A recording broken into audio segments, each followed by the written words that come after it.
강동대학교 만화 웹툰 콘텐츠학과 특강을 진행하겠습니다. 즐거운 시간 되세요. 네, 드디어 오셨습니다. 제가 이분을 모시고 싶어가지고 정말 몇 학기 정도 계속 이렇게 러브콜을 보냈었어요. 왜냐면 일본에 계시기도 하시고 그리고 워낙 바쁘시기도 하셔가지고 제가 매 학기 때마다 이제 요청을 드렸었는데 드디어 오셨습니다. 저희 레드세븐의 이현석 대표님이십니다. 정말 불모지였던, 그러니까 우리나라 만화가 일본에서 이렇게 잘 될 거라고 생각을 하지 못했던 그런 시절도 있었는데, 지금 정말 일본에 가서 우리나라 한국 웹툰을 정말 많이 일본에서 전파를 하고 계시는 그런 역할을 하고 계시고요. 그래서 이제 일본에서 어떻게 우리 웹툰을 알고 접하고 있는지 그런 부분들도 솔직히 우리는 잘 모르잖아요. 저도 사실은 뭐 기사라던가 백서라던가 그런 자료들을 통해서 여러분들한테 알려주고 그런 역할밖에 할 수가 없었는데, 오늘 정말 생생한 이야기들을 많이 전해주실 거라고 기대를 하고 있습니다. 정말 멀리서 오셨고요. 비행기 타고 오셨고요. 너무 감사하고요. 이현석 대표님 소개시켜 드리겠습니다. 네, 소개받은 이현석입니다. 예, 그렇게 제가 이제 오늘 주제는 일본 만화를 다시 보자라는 그 주제로 잡아봤고요. 이제 다른 데서도 이제 같은 주제로 강연을 많이 하고 있는데, 워낙 이제 요즘은 정보화 시대다 보니까 제가 일본에 건너간 게 이제 27년 전쯤입니다. 그래서 이제 그때는 거의 이제 일본에 대한 직접적인 정보가 거의 없어요. 인터넷이 발달이 됐으니까. 최근에 제가 근데 느끼는 문제는 뭐냐면 이 SNS라든지 인터넷이 발달되면서 정보가 너무 과잉이에요. 그래서 이제 그런 정보 안에서 순정보는 거꾸로 좀 굉장히 드문 편입니다. 특히 현장에서 이제 특히 일본은 편집자가 굉장히 중요한 어떤 시장인데, 편집자 관점에서 거의 정보가 이게 안 넘어오죠. 그 다음에 수비 의무가 있으니까 내부 얘기를 잘 안 하죠. 그런 상황에서 이제 굉장히 이제 혼란스러운 정보들이 많고 오해도 굉장히 많은 시장이 바로 일본 시장입니다. 지금 현재 한국에서 가장 중요한 시장이 저는 개인적으로 일본 시장이라고 봐요. 근데 그게 왠지 오늘 좀 말씀을 드리겠습니다.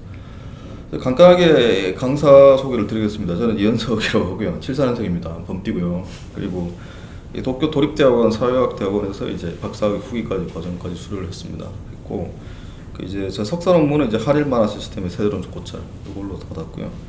원래는 이제 한국에서 소리 작가였었어요. 제가 대학교 3학년 때 1998년쯤에 이제 데뷔를 해서 강호영명진이라는 이제 무연말로 데뷔했어요. 그 8권 쓰고 데뷔를 하고, 그래서 작품은 3개, 떴다킬러라든지 이제 미리만 눈수를죠.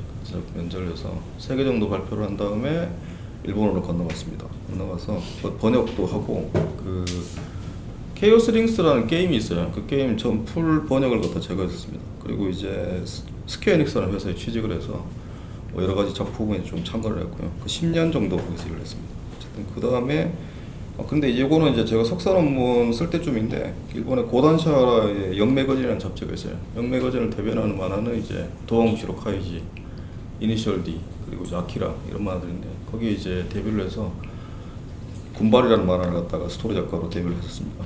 이호정 작가님이 그림을 그렸어요. 그때 그 다음에 이제 스퀘어닉스에서 10년 동안 편집자로 경력을 쌓고, 그 다음에 일본 코미코 거기서 이제 웹툰을 시작해봤어요. 그 다음에는 이제 DMM 텔러라는 데 옮겨가지고 거기서 이제 소설주 관련 편집 국장을 잠깐 했었습니다. 그 다음에 2019년에 주식회사 L7을 만들었고, 그 다음에 지금 레드아이스하고 이제 합병되면서 레드7 대표해설 현재 맡고 있습니다. 주 작품은 이제 제가 출판 편집부 다닐 때는 스퀘어닉스 편집부에 있을 때는 흑신, 한국 작가분으로서는 처음으로 장편 텔레비전 애니메이션 나온 작품이죠. 그거하고 신과 함께, 이거는 제가 이제 웹툰을 좀 제가 접하고 이 신과 함께가 재밌길래 일본에 이제 계약을 하고 판권을 가져와서 일본 작가 미와상이라고 하는 일본 작가분이 이제 리메이크를 했어요. 그것도 한번 팔아봤고요.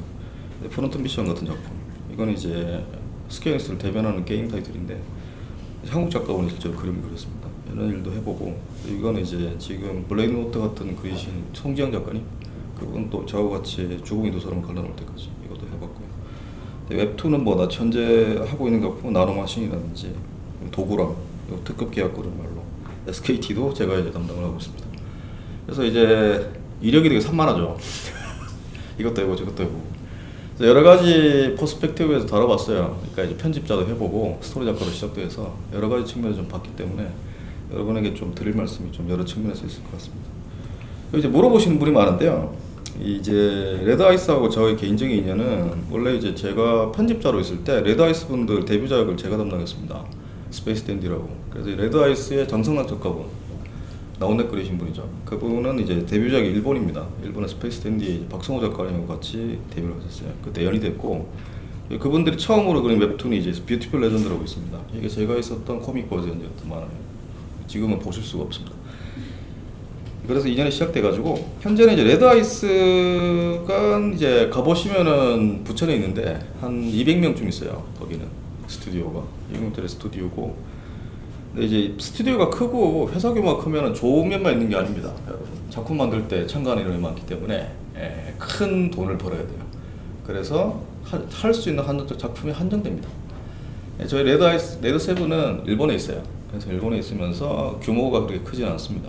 저희는 이제 제작사인데 그래서 이제 외주로 진행을 했죠. 그러다 보니까 이제 규모가 작은 작품, 예를 들어 스포츠물도 해보고 BL도 해보고 그 외에 이제 드라마 같은 작품도 해보고 여러 가지 작품들에 도전을 할 수가 있죠. 그런 식으로 역할이 나눠져 있다고 보시면 돼요. 레드아이스는 큰 작품, 저희는 여러 가지 다양한 작품을 해본다. 그렇게 보시면 될 것 같습니다.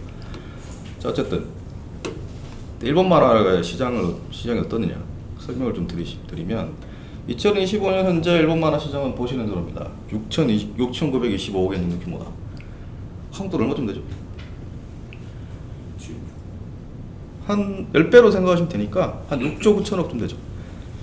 그래서 일본 만화의 제3의 황금기다라고 불리고 있습니다.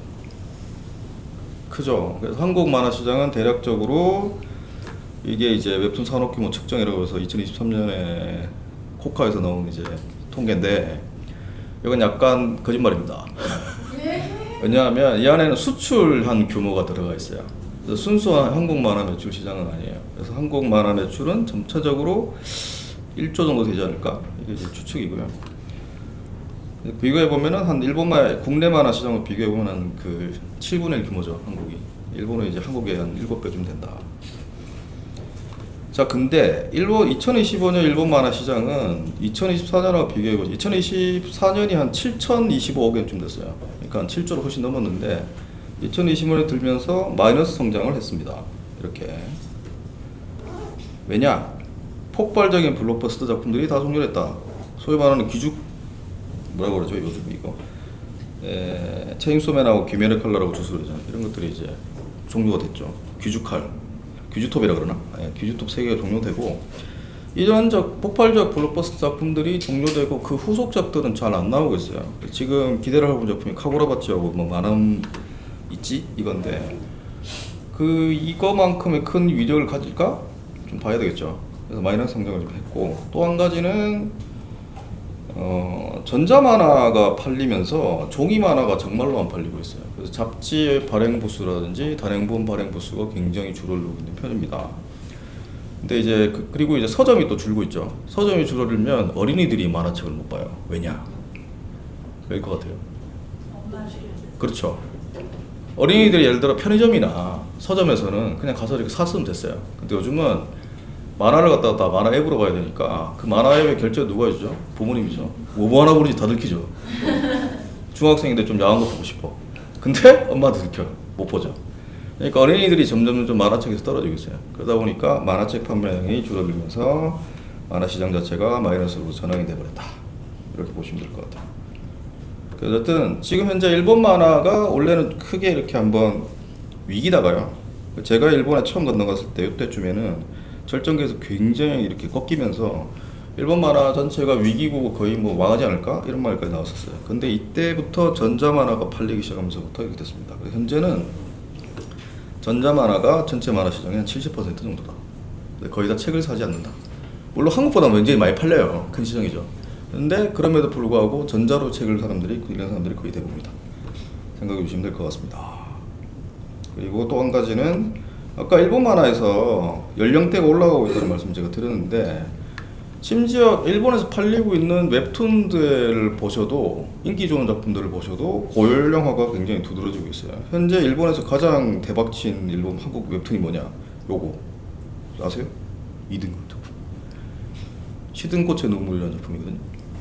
이게 이제 네, 좀 수위가 센 작품이죠. 그러니까 이런 멜러물, 그러니까 옛날에는 로판이 저연령층에도 볼 수 있는 로판이 팔렸다 그러면 최근에는 고연령들이 보는 이런 이제 상수리 나무아래라든지 네, 상수리도 엄청난 히트를 기록했습니다.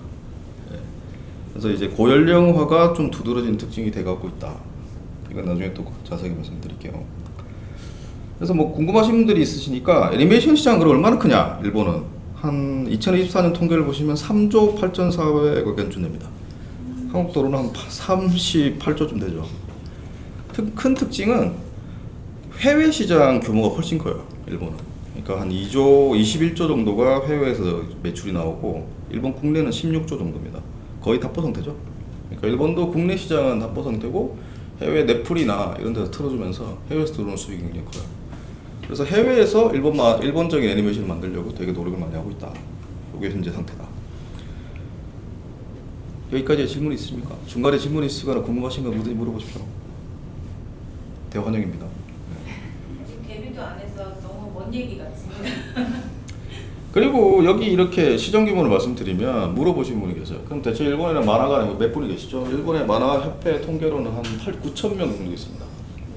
근데 일본 만화 시장은 한국보다 7배인데 9천 명 있고 한국 만화 시장에서 웹툰 종사자가 몇 명이냐? 12,000명 정도 있어요. 경쟁이 어디가 더 치열하죠? 한국이 더 치열하죠. 시장은 3분의 1인데 3분의 1, 4분의 1, 아니 7분의 1이죠? 7분의 1인데 작가는 3배, 그럼 21분지. 더 답답한 얘기는 뒤에 드릴 거예요. 뭐지? 그래서 여러분 일본 만화라 그러면 뭐가 생각나세요? 아키라. 네. 코난. 요즘 그런 말 하면 일본의 젊은 분들이 몰라요. 제 회사에 신입사원 22살짜리 신입사원이 들어왔을 때 에반게리온 아냐고 물어봤거든요. 아버지가 좋아했습니다. 여러분이 갖고 계시는 일본 애니메이션이나 만화에 대한 이미지가 이미 굉장히 낡았어요. 그래서 일본의 현지에서 실제로 받아들이는 만화의 이미지나 그런 이제 체제는 굉장히 다릅니다. 그게 이제 제가 일본에 처음 갔을 때 가장 놀랐던 거였었어요. 아키라? 아무도 몰라요. 아는 사람만 알아요. 어떻게 그런 것도 아세요? 이렇게 물어봐요, 거꾸로. 그래서 제가 이제 일본 만화가 뭐냐라고 하는 질문인데, 제가 이제 석사 논문 쓸 때요, 그 일본 만화의 정의를 내려야 되기 때문에 물어봤습니다. 일본의 유명한 출판사의 간부, 뭐 유명한 만화를 물어봤는데 대답을 못해요. 왜냐? 일본의 만화는 가시면은요 공기와 같아요. 나쁜 의미의 공기가 아니고요. 그냥 일상에 존재하는 당연히 있는 거예요. 애니메이션 밤에 되면은 이제 미야자키 하야오 애니메이션을 공중파에서 그냥 틀어주고 이런 동네입니다. 그러니까 거꾸로 당연히 있는 거니까 생각을 해본 적이 없어요. 메타 이미지로. 그리고 전 세계 만화 시장, 출판 만화 시장 안에서 일본 만화가 차지하는 규모는 최전성기의 70에서 80%였어요. 그러니까 해외 만화에 대한 관심도 없어요. 그러니까 메타 이미지로 일본 만화 자체를 볼 이유가 없습니다. 그러니까 생각을 안 해봤죠. 만화가 일본 만화? 그냥 만화가 만화지? 생각을 해본 적이 없죠. 근데 제가 이제 석사 논문을 쓸 때 인터뷰 조사하고 이런 이제 이론적으로 조사를 해보니까 일본의 만화 시스템의 그 근간은 뭐냐면은 이제 한국에서는 실종돼 버린 잡지예요. 잡지에 일단 만화가 연재되고 거기서 인큐베이팅 된 작품들이 단행본으로 나오면서부터 이제 돈을 번다. 이게 기본 시스템이더라고요.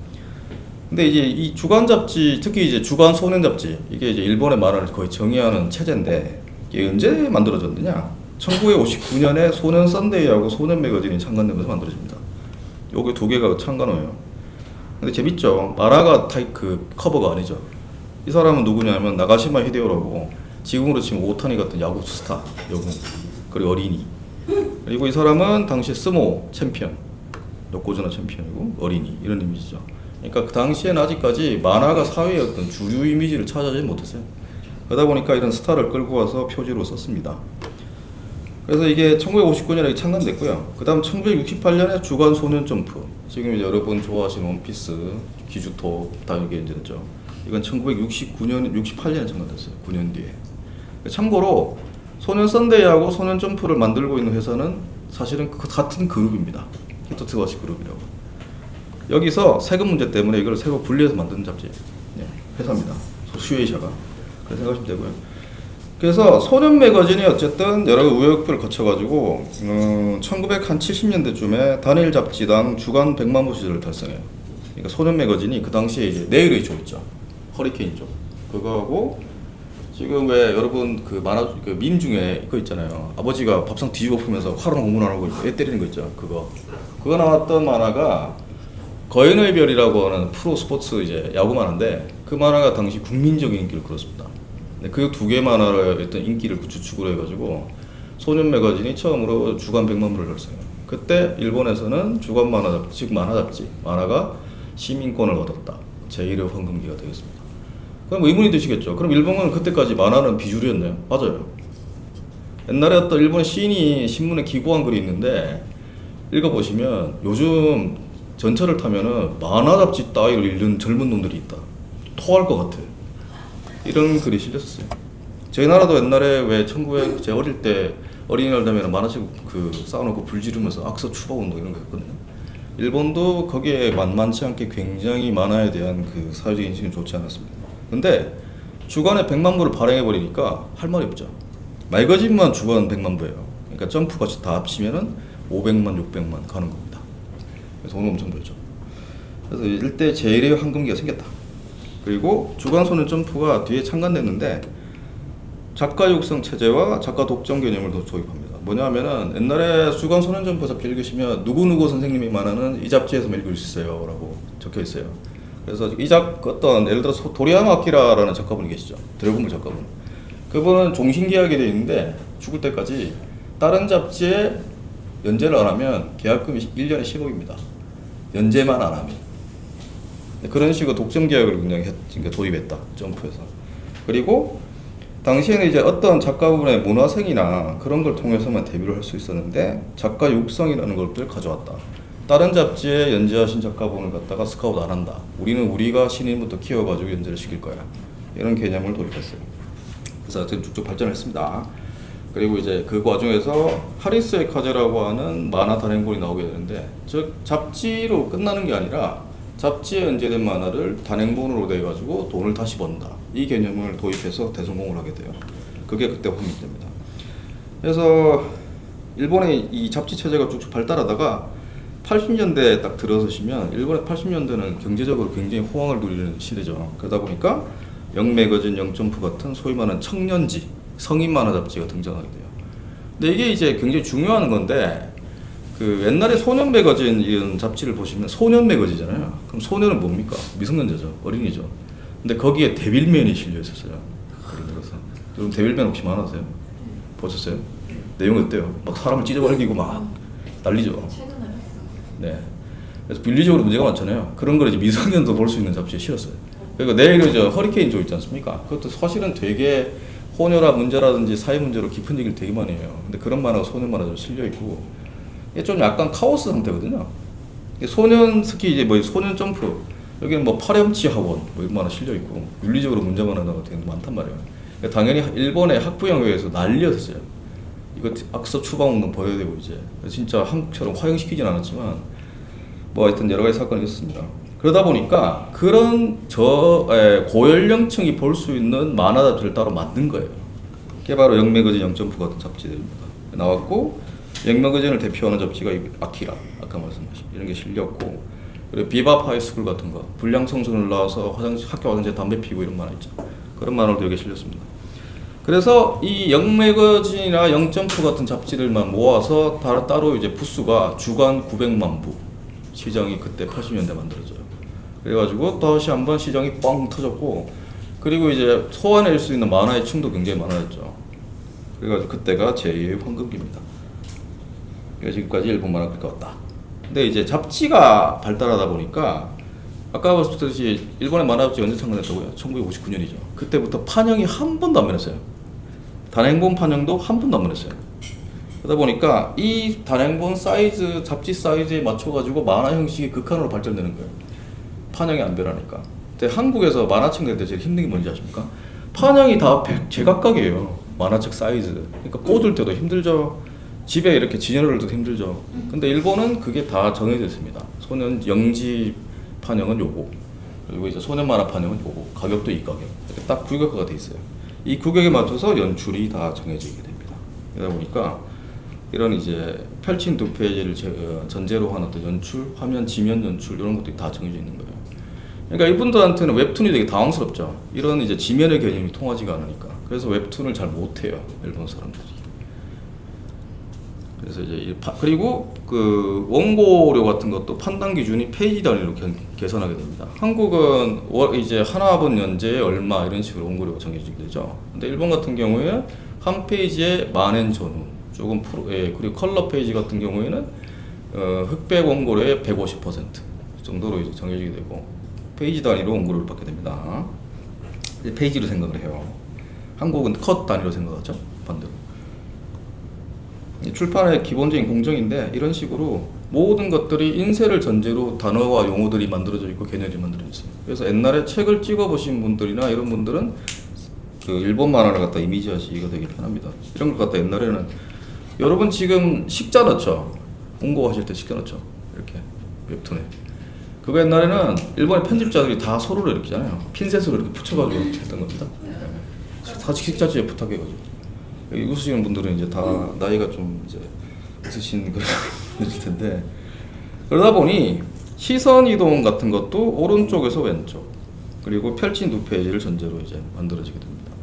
만화 문법을 갖다가 이런 형식 즉 이제 판형들이 이제 다 정의를 해버리는 거죠.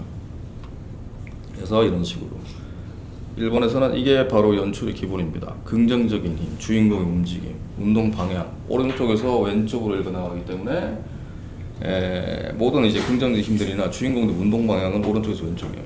부정적인 힘, 네거티브한 거, 사악한 거, 좌측에서 우측. 요거예요. 한국은 어떻게 되냐고요? 반대죠. 일본 순서가 반대니까. 즉 우철 잡지이기 때문에 이런 특징이 생겨나는 거예요. 그리고 이게 일본에서는 수십 년간 변하지가 않았습니다. 그러니까 여기에 맞춰서 연출이 다 정해져 있습니다. 그래서 모든 만화 내부에 벌어지는 물리적 운동 방향성, 우측에서 좌측, 스피드감 낼 때 우측에 좌측 움직이죠.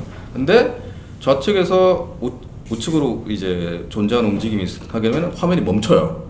그래서 이런 걸 이용해 가지고 연출을 하게 되는 겁니다. 이런 식으로. 그냥 이런 게 있다고 알아만 두십시오. 왜냐하면 이거 너무 집착하시면요, 다 요즘 한국의 좀 병폐라고 생각하는데 인터넷에 보시면 빨간색 펜으로 그냥 시선 흐름에 따라서 이렇게 위치를 하시죠. 이런 거 있죠. 분석하는 글은 엄청 많죠. 그런 것만 보시니까 안 되는 거예요. 그런 것만 하면 되는 줄 알거든요. 그게 아니고 그냥 이런 게 있다 말아두시고 이런 식으로. 이게 아키라를 그리신 오토모 카츠히로 씨가 만든 동몽이라는 작품인데요. 사실은 일본에서는 아키라보다 더 많이 평가받는 작품이 이게 되겠습니다. 근데 이게 책이 잘 없어요. 그 저작권 문제가 있었나? 그것 때문에 좀 알려지지 않은 작품이기도 한데 이게 잘 맞는 작품입니다. 그래서 보시면 소방관이 구하려고 하는데 이 여자의 초록입자 힘이 여기 작용하면서 뻥 터지죠. 화면이 한번 멈춥니다. 그렇게 되면 그 다음에 내려가면서 이 사람 시선을 갖다가 따라가시면 이 사람이 눈이 있죠. 이런 식으로 연출을 하게 됩니다. 짠. 그래서 일본만화 핵심 구조는 잡지 만화 그리고 단행본을 판매한다. 일단 14에서 16페이지 정도로 이제 하나분 연재 분량이 정해지게 되는데 그런 걸 한 20종 안팎으로 구성되는 게 주간 만화 잡지다. 이렇게요. 3대 주간지 경우에는 작품마다 편집자가 한 명씩 붙는다. 한국의 웹툰 어떻죠? PD 한 명이 몇 개 담당하죠? 제 최고 기록 20개.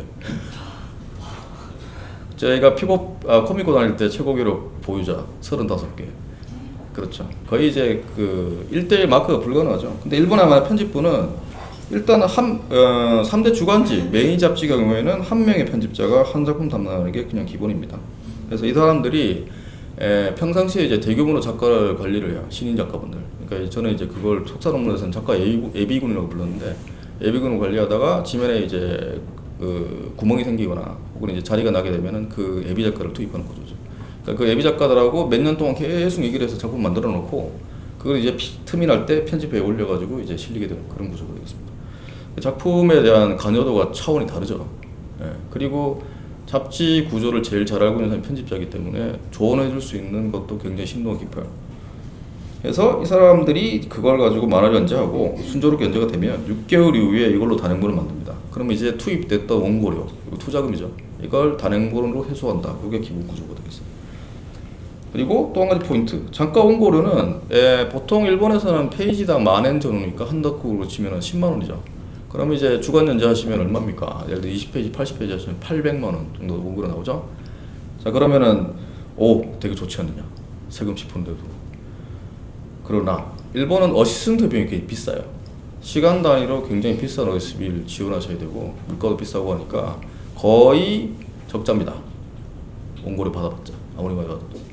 그리고 일본에는 작가분들이 원고료를 갖다 그렇게 많이 받아가지 않아요. 일종의 제작비로 생각하기 때문에.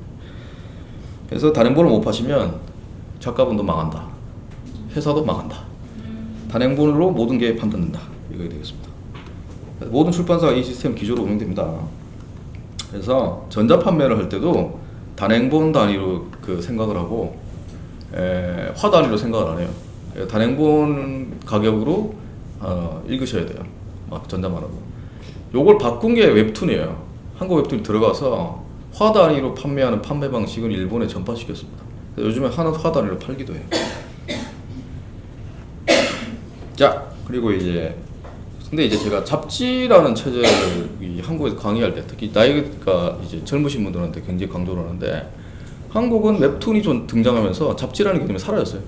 여기서 혹시 만화 잡지 사본 적 있으신 분 20대 중에서 만화 잡지가 뭐지? 있어요? 잡지가 뭔지 아세요? 사본 적 있어요? 챔프, 점프 사 있어요? 뭐 사보셨어요? 챔프 뭐 때문에요? 격기사 한번 보시려고? 그냥요. 어떠셨어요? 그냥 소장용으로 샀죠 뭐. 진짜 감사합니다. 그래도 한 1,000부 찍죠. 거의. 근데 이제 한국의 잡지는 요즘 존재하는 이유가 일본 만화 수입하기 위해서 존재를 해요. 아직도. 그러나 유명무실한데 그 잡지를 몰라요. 그래서 일본에 진출하시려고 하는 그 학생분들 지도할 때도 제일 난점이 이 잡지를 이해를 못하는 거예요. 근데 어쨌든 이 잡지들은 출판사에 따라서 브랜드 이미지가 구축되어 있습니다. 그러니까 일단 슈에이샤, 일본의 제일 큰 회사죠. 일본의 만화 매출의 50% 이상, 60% 차지하는 슈에이샤. 체인소맨, 스파이 패밀리, 이 사카모토 데이즈, 이 뭐 스파이 패밀리 다 여기 거죠. 그래서 일본에서 가장 유명한 잡지다.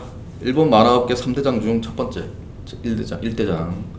여기 데뷔하신 게 성공했다. 그럼 이제 가문의 영광 이런 게 되겠습니다. 브로드웨이 뮤지컬 같은 거죠. 이런 만화들.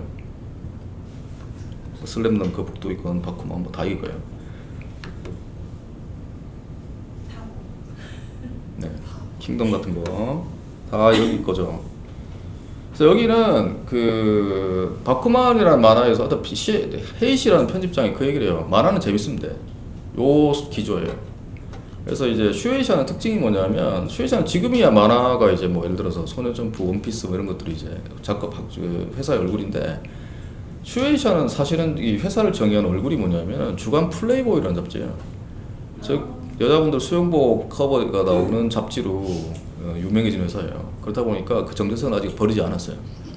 무슨 말이냐면 재미만 있으면 뭐든지 오케이. 자극적이라도 상관없어요. 그런 말을 합니다. 대신에 인기가 없잖아요. 그냥 바로 정리. 유명하죠. 수년 점프 잡지는 3개월에 한 번씩 편집회의를 해서 12등 이하로 잡지는 만화는 다 잘라요. 자르고 새 만화를 넣습니다. 되게 유명하죠. 정글 인기 없으면 나가야 됩니다. 다른 회사도 마찬가지지만 확실하게 이걸 갖다가 주장하는 회사예요. 왜냐? 그릴 사람이 얼마든지 있거든요. 뒤에 줄 서 있어요. 그러니까 당신이 자지체를 하지 말고 인기 없으니까 나가라. 다시 연재하고 싶어? 더 좋은 만화를 갖고 오세요. 이런 치열한 경쟁이 벌어지는 곳이 되겠죠. 대신에 성공하면 엄청난 가문의 영광과 금전적인 이제 통장의 잔고가 막 엄청나게 올라가겠죠. 그리고 이제 고단샤는 이런 만화들, 진격의 거인이나 기생수, 그리고 이제 최근에는 블루록이나 뭐 아프터눈의 이제 메달리스트 이런 것들 있죠. 업계 2대장쯤 됩니다. 여기가 이제 내일의 조 아키라, 공각기동대 7개의 뒤에 이제 노다메 칸타빌라 이런 식으로 굉장히 이제 남성적인 만화들을 갖다가 많이 보유하고 있는 잡지가 되겠어요. 그리고 일본의 소위 말하는 불량 양키 만화라고 해서 양아치 만화 이런 것도 굉장히 많이 만들었고요. 자, 그다음 최근에 이제 그 좀 문제를 많이 일으켜가지고 좀 논쟁의 그 도관이 있는데 소각관, 쇼각관이죠. 여기 이제 코난, 은수저, 여기 마기, 최근에 장송의 프리 이런 만화들. 여기 이제 도라에몽, 터치, 이누야샤 이런 거 이제 만든 잡지가 있어요. 그리고 성인지 쪽에서도 굉장히 사회적으로 이제 그 명망에 있는 만화들, 뭐 건담 이제 썬더볼트라든지 사채꾼 우시지마 이런 거, 이런 이제 사회파 만화도 많이 만들었습니다. 좀 인텔리적이고 소위 말하는 도심지의 도회지적인 만화를 갖다가 많이 만드는 회사가 되겠어요. 그래서 그런 만화를 하시려면 여기로 가셔야 된다. 그게 왜 장송이 프리랜 같은 만화가 상징적인데, 장송이 프리랜에 나오는 프리랜하고 누구 힌메라의 그 관계라는 거는 되게 플라토닉하죠. 순수하고. 이게 고단사에서는 안 통해요. 고단사에서는 일단 좋아하면 키스부터 해야지 뭐 이런 건데, 이 회사는 그렇지 않죠. 여기서는 그런 만화를 하시면 안 돼요. 자, 제가 했었던 스퀘어 에닉스가 아니라 이제 카도카는 전격대요. 여기는 그냥 오덕, 덕후 이런 만화 하시려면 가셔야 되고, 다 저기고 이제 나훈랩 같은 이제 한국식 웹툰들을 갖다가 단행본 해가지고 성공을 하는 잡지사기도 합니다. 최근에 웹툰에 대해서 관심이 되게 많아요. 그래서 이렇게 웹툰 전문 편집부도 만들고 했었습니다. 자, 근데 그 다음 이 아키타 서점. 아키타 서점은요, 한국으로 치면은 충청도 서점 이런 뜻이에요. 그렇게 생각하시면 돼요. 여기는 뭐냐면 뜨거운 남자, 바키, 내가 최강, 내가 짱쌤, 땀 냄새 이런 거 있죠. 그리고 클로즈드, 양아치 폭력 만화 이런 거. 이런 걸로 남자 땀 냄새 나는 만화를 하도 많이 주장하니까, 야, 우리 이거 이제 좀 이거 좀 그만해야 되지 않겠어? 그래서 만든 만화가 침략 오징어 소녀, 더 큰 오리로 만화 이런 거라든가, 그리고 이제 겁쟁이 페달 같은 만화 이런 것도 만들었습니다. 그래서 성공을 했어요.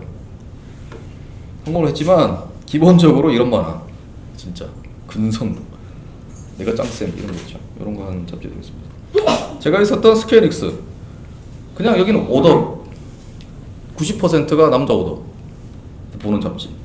여기는 그림을 잘 그리셔야지 갈 수 있어요. 그리고 기본적으로 월간지밖에 취급하지 않는다, 이런 잡지가 되겠고, 이게 여기를 대변하는 어떤 얼굴은 강철의 기술사, 뭐 그 비스코드론 사랑을 한다, 최근 흑집사, 그리고 슈퍼데이에서 담배 피우는 두 사람 이런 것들, 그 닌자의 왕 이런 식으로 남자 여자 오덕들이 여기를 가려고 하는 잡지가 되겠습니다. 근데 여기도 애니메이션화가 되게 잘 되고, 굉장히 이제 파워가 있는 출판사 중에 하나예요. 근데 무조건 오덕이다. 그리고 편집자도 오덕이기 때문에 여기 가시면 진짜로 편집자 시키는 대로 하길 원해요. 자기들이 만화를 제일 잘한다고 생각하니까. 그런 각오가 돼 있고, 그림은 잘 그린다, 짱 자신 있음 이러신 분들은 노려보셔도 됩니다. 그리고 스퀘어닉스는 또 한 가지 특징은 이런 이제 한국 작가분들을 기용해가지고 굉장히 많은 성적을 올린 유일한 잡지사가 되겠죠. 그리고 이제 일본 잡지를 갖다 분류하시는데 성별도 크게 잡지 분류에 들어가요. 하나는 이제 소년 만화 잡지냐 소녀 만화 잡지냐 따라서 굉장히 다릅니다, 성격이. 그리고 청년 만화 잡지냐 여성 만화 잡지냐 또 달라요. 이런 차이가 있어요. 발간 주기에 따라 다릅니다. 이게 제일 큰 특징인데, 한국은 솔직히 말해서 웹툰 하시면 요즘 다 그냥 주간연재잖아요. 저희 회사 도고랑 같은 거는 이제 어깨에 좀 무리를 갖다가 많이 끼치는 주간 2회 연재 80코스씩 이래서 이런 식도 했는데, 일본은 일단 기본적으로 월간 연재도 굉장히 많고 겹주간 잡지도 있고 주간 잡지도 있고 뭐 그리고 개간지도 있습니다. 심지어 옛날에 그 신부 이야기라는 만화 아세요? 혹시 한 땀 한 땀에 양탄자 다 그리고 하는 말이죠. 그거 개간지 연재도 있었습니다. 3개월에 한 번씩 나왔어요, 잡지가. 그러니까 그게 가능한 겁니다. 네, 그런 식으로 여러 가지 발간 주기에 따라서도 형식이 있습니다. 그래서 제일 좋은 점은 여러분이 이제 일본의 만화에 진출하려고 생각하신다. 그럴 때는 일본 만화 잡지 보시면 그런 식으로 형식, 그 월간지 형식도 많이 있고 하니까, 물론 월간지라도 페이지는 좀 많이 그리셔야 돼요. 최소 38페이지. 좀 많이, 좀 평균적으로 한 50페이지 그리셔야 무리 없이 1년에 2권 정도 단행본이 나오거든요. 그래야 이제 수입이 생기시니까 생각을 하셔야 되지만, 어쨌든 본인의 작업 페이스를 좀 그 여러 가지 다양한 방식으로 가져갈 수가 있다. 일본 잡지 같은 경우에는 또 증간호라는 존재가 있다. 근데 한국은 단편을 실어주는 데가 없다는 게 제일 커요. 그러니까 물론 이제 신인 투어 코너가 있긴 있는데 좀 다르고 이런 식으로 증강호를 만들어가지고 유력한 신인분들 단편을 실어가지고 독자들한테 보여주고 테스트를 많이 합니다. 이런 식으로. 이런 이제 점프 기가 같은 데는 이런 식으로 다 이게 단편이거든요. 이런 것도 실어가지고 테스트해보고 인기가 좋으면 본지로 옮기고 이런 방식으로 생각하시면 돼요. 이런 것도 잡지가 팔립니다. 그리고 전자 플랫폼 만화 잡지가 또 있어요. 책이 안 나오는 잡지죠. 이런 것도 또 여러 가지 존재를 하고 있기 때문에 근데 이 전자 플랫폼까지 말씀을 드리면 굉장히 복잡하지만 일본의 예를 들어서 한국의 리디나 네이버 같은 이런 전자 플랫폼들이 있잖아요. 일본에 전자 플랫폼이 몇 개 정도 있을까요? 퀴즈. 한국에 10개가 안 되죠. 일본에는 전자 플랫폼 몇 개 정도 있다고? 120개 좀 있어요. 120개 정도 있어요. 그 120개마다 또 판형이 다르고요. 요거만은 파일 형식이 다 달라요. 맞춰서 그 서비스하는 것도 큰일인데요. 어쨌든 만화 잡지가 가지는 가장 큰 장점 뭐냐? 존이 간편하다. 한국 네이버 웹툰이 가지고 있는 가장 큰 약점입니다. 한국 네이버 웹툰은 보는 독자가 억 단위죠. 가치관이 억 단위예요. 그걸 맞춰줘야 돼요. 그러니까 여러분 네이버 웹툰에 연재하시려면 규제 엄청 심하시죠. 뭐 이렇게 여자 옷에 가슴골도 지워라. 피 안 된다. 피 색깔 무조건 청색, 파란색 아니면 이제 검은색 해야 되고 이런 식으로 규제가 엄청 심하잖아요. 아랍권 생각하면 여자 머리카락도 노출되면 안 되고 이러잖아요. 근데 일본에는 일단 잡지 아무리 잘 나가는 잡지도 100만 부기 때문에 100만 명의 가치관에 맞추면 됩니다. 네. 그것도 대단히 힘들죠. 그렇지만 그런 식으로 조닝이라고 하는 게 가능한 거예요. 그러니까 애는 오지 마. 어른들 모아라. 이런 식으로 조닝이 가능하니까 거기에 딱 맞춘 작품을 갖다가 만들어 주는 게 가능한 겁니다. 그 대표 독자 선정이 비교적 용이하다. 그러니까 네이버 웹툰의 대표 독자 누구냐 했을 때 되게 혼란스럽죠. 근데 일본에는 아까 말씀드렸듯이 제가 있었던 스퀘어닉스의 연간관 그건 30대 남자 오더 그 사람들의 90%. 그러니까 그 사람들이 좋아하는 작품을 만들어주면 돼요. 그래서 작가에 대한 방향 제시가 쉬운 편입니다. 그러니까 연재주의가 다양하다는 거. 약점도 있지만. 자, 그래서 이게 잡지에 따라 대응하는 독자 욕망이 다르다고 제가 말씀을 드려봤는데 이게 무슨 말이냐면요. 예를 들어 이 영매거진 아까 말씀드린 이제 아키라 연재에서 만화 잡지 이거는요. 이 잡지를 읽는 독자분들은 블루 컬러 도시 노동자분들이 되게 많아요. 트럭 운전사, 그 건설 현장 노동자 이런 분들이 많이 읽어보는 잡지예요. 그러니까 이런 분들은 그리고 보통 교외 지역에 사세요. 왜? 돈이 없으니까 도쿄 시내에 못 삽니다. 부동산이 비싸가지고. 그럼 뭐가 필요하죠? 그 교외에 나가시면 전철망이 시내만큼 발달이 안 돼 있어요. 당연히 뭐가 필요합니까?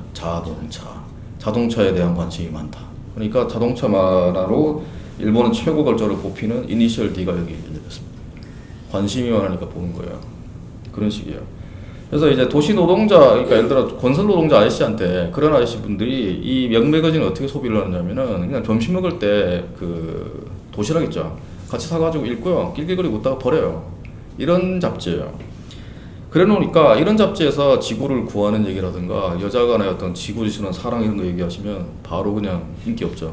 잘리죠. 제가 이런데 군발이를 연재했어요. 그러니까 이제 한국의 군대에 가는 20대 청년의 고민 이런 거 했으니까 인기가 있었겠습니까? 없겠죠. 바로 그냥 다른 거 한 번 나오고 끝났죠. 그래서 굉장히 이야기의 어떤 테마 같은 것들이 직관적이어야 됩니다. 그래서 여기에서 등장하는 사람들은 훌륭하고 이제 사회의 어떤 상류층이 아니에요. 패배자, 울보, 서민적 캐릭터 누굽니까? 카이지예요. 도망무실 카이지. 맨날 울고 도박 안 하고 그냥 그만두면 되는데 또 도박해가지고 지하 노동장 끌려가고 이런 애 있죠. 우리 같은 사람들. 이런 사람들을 주인공으로 하는 만화를 여기서는 하셔야 돼요.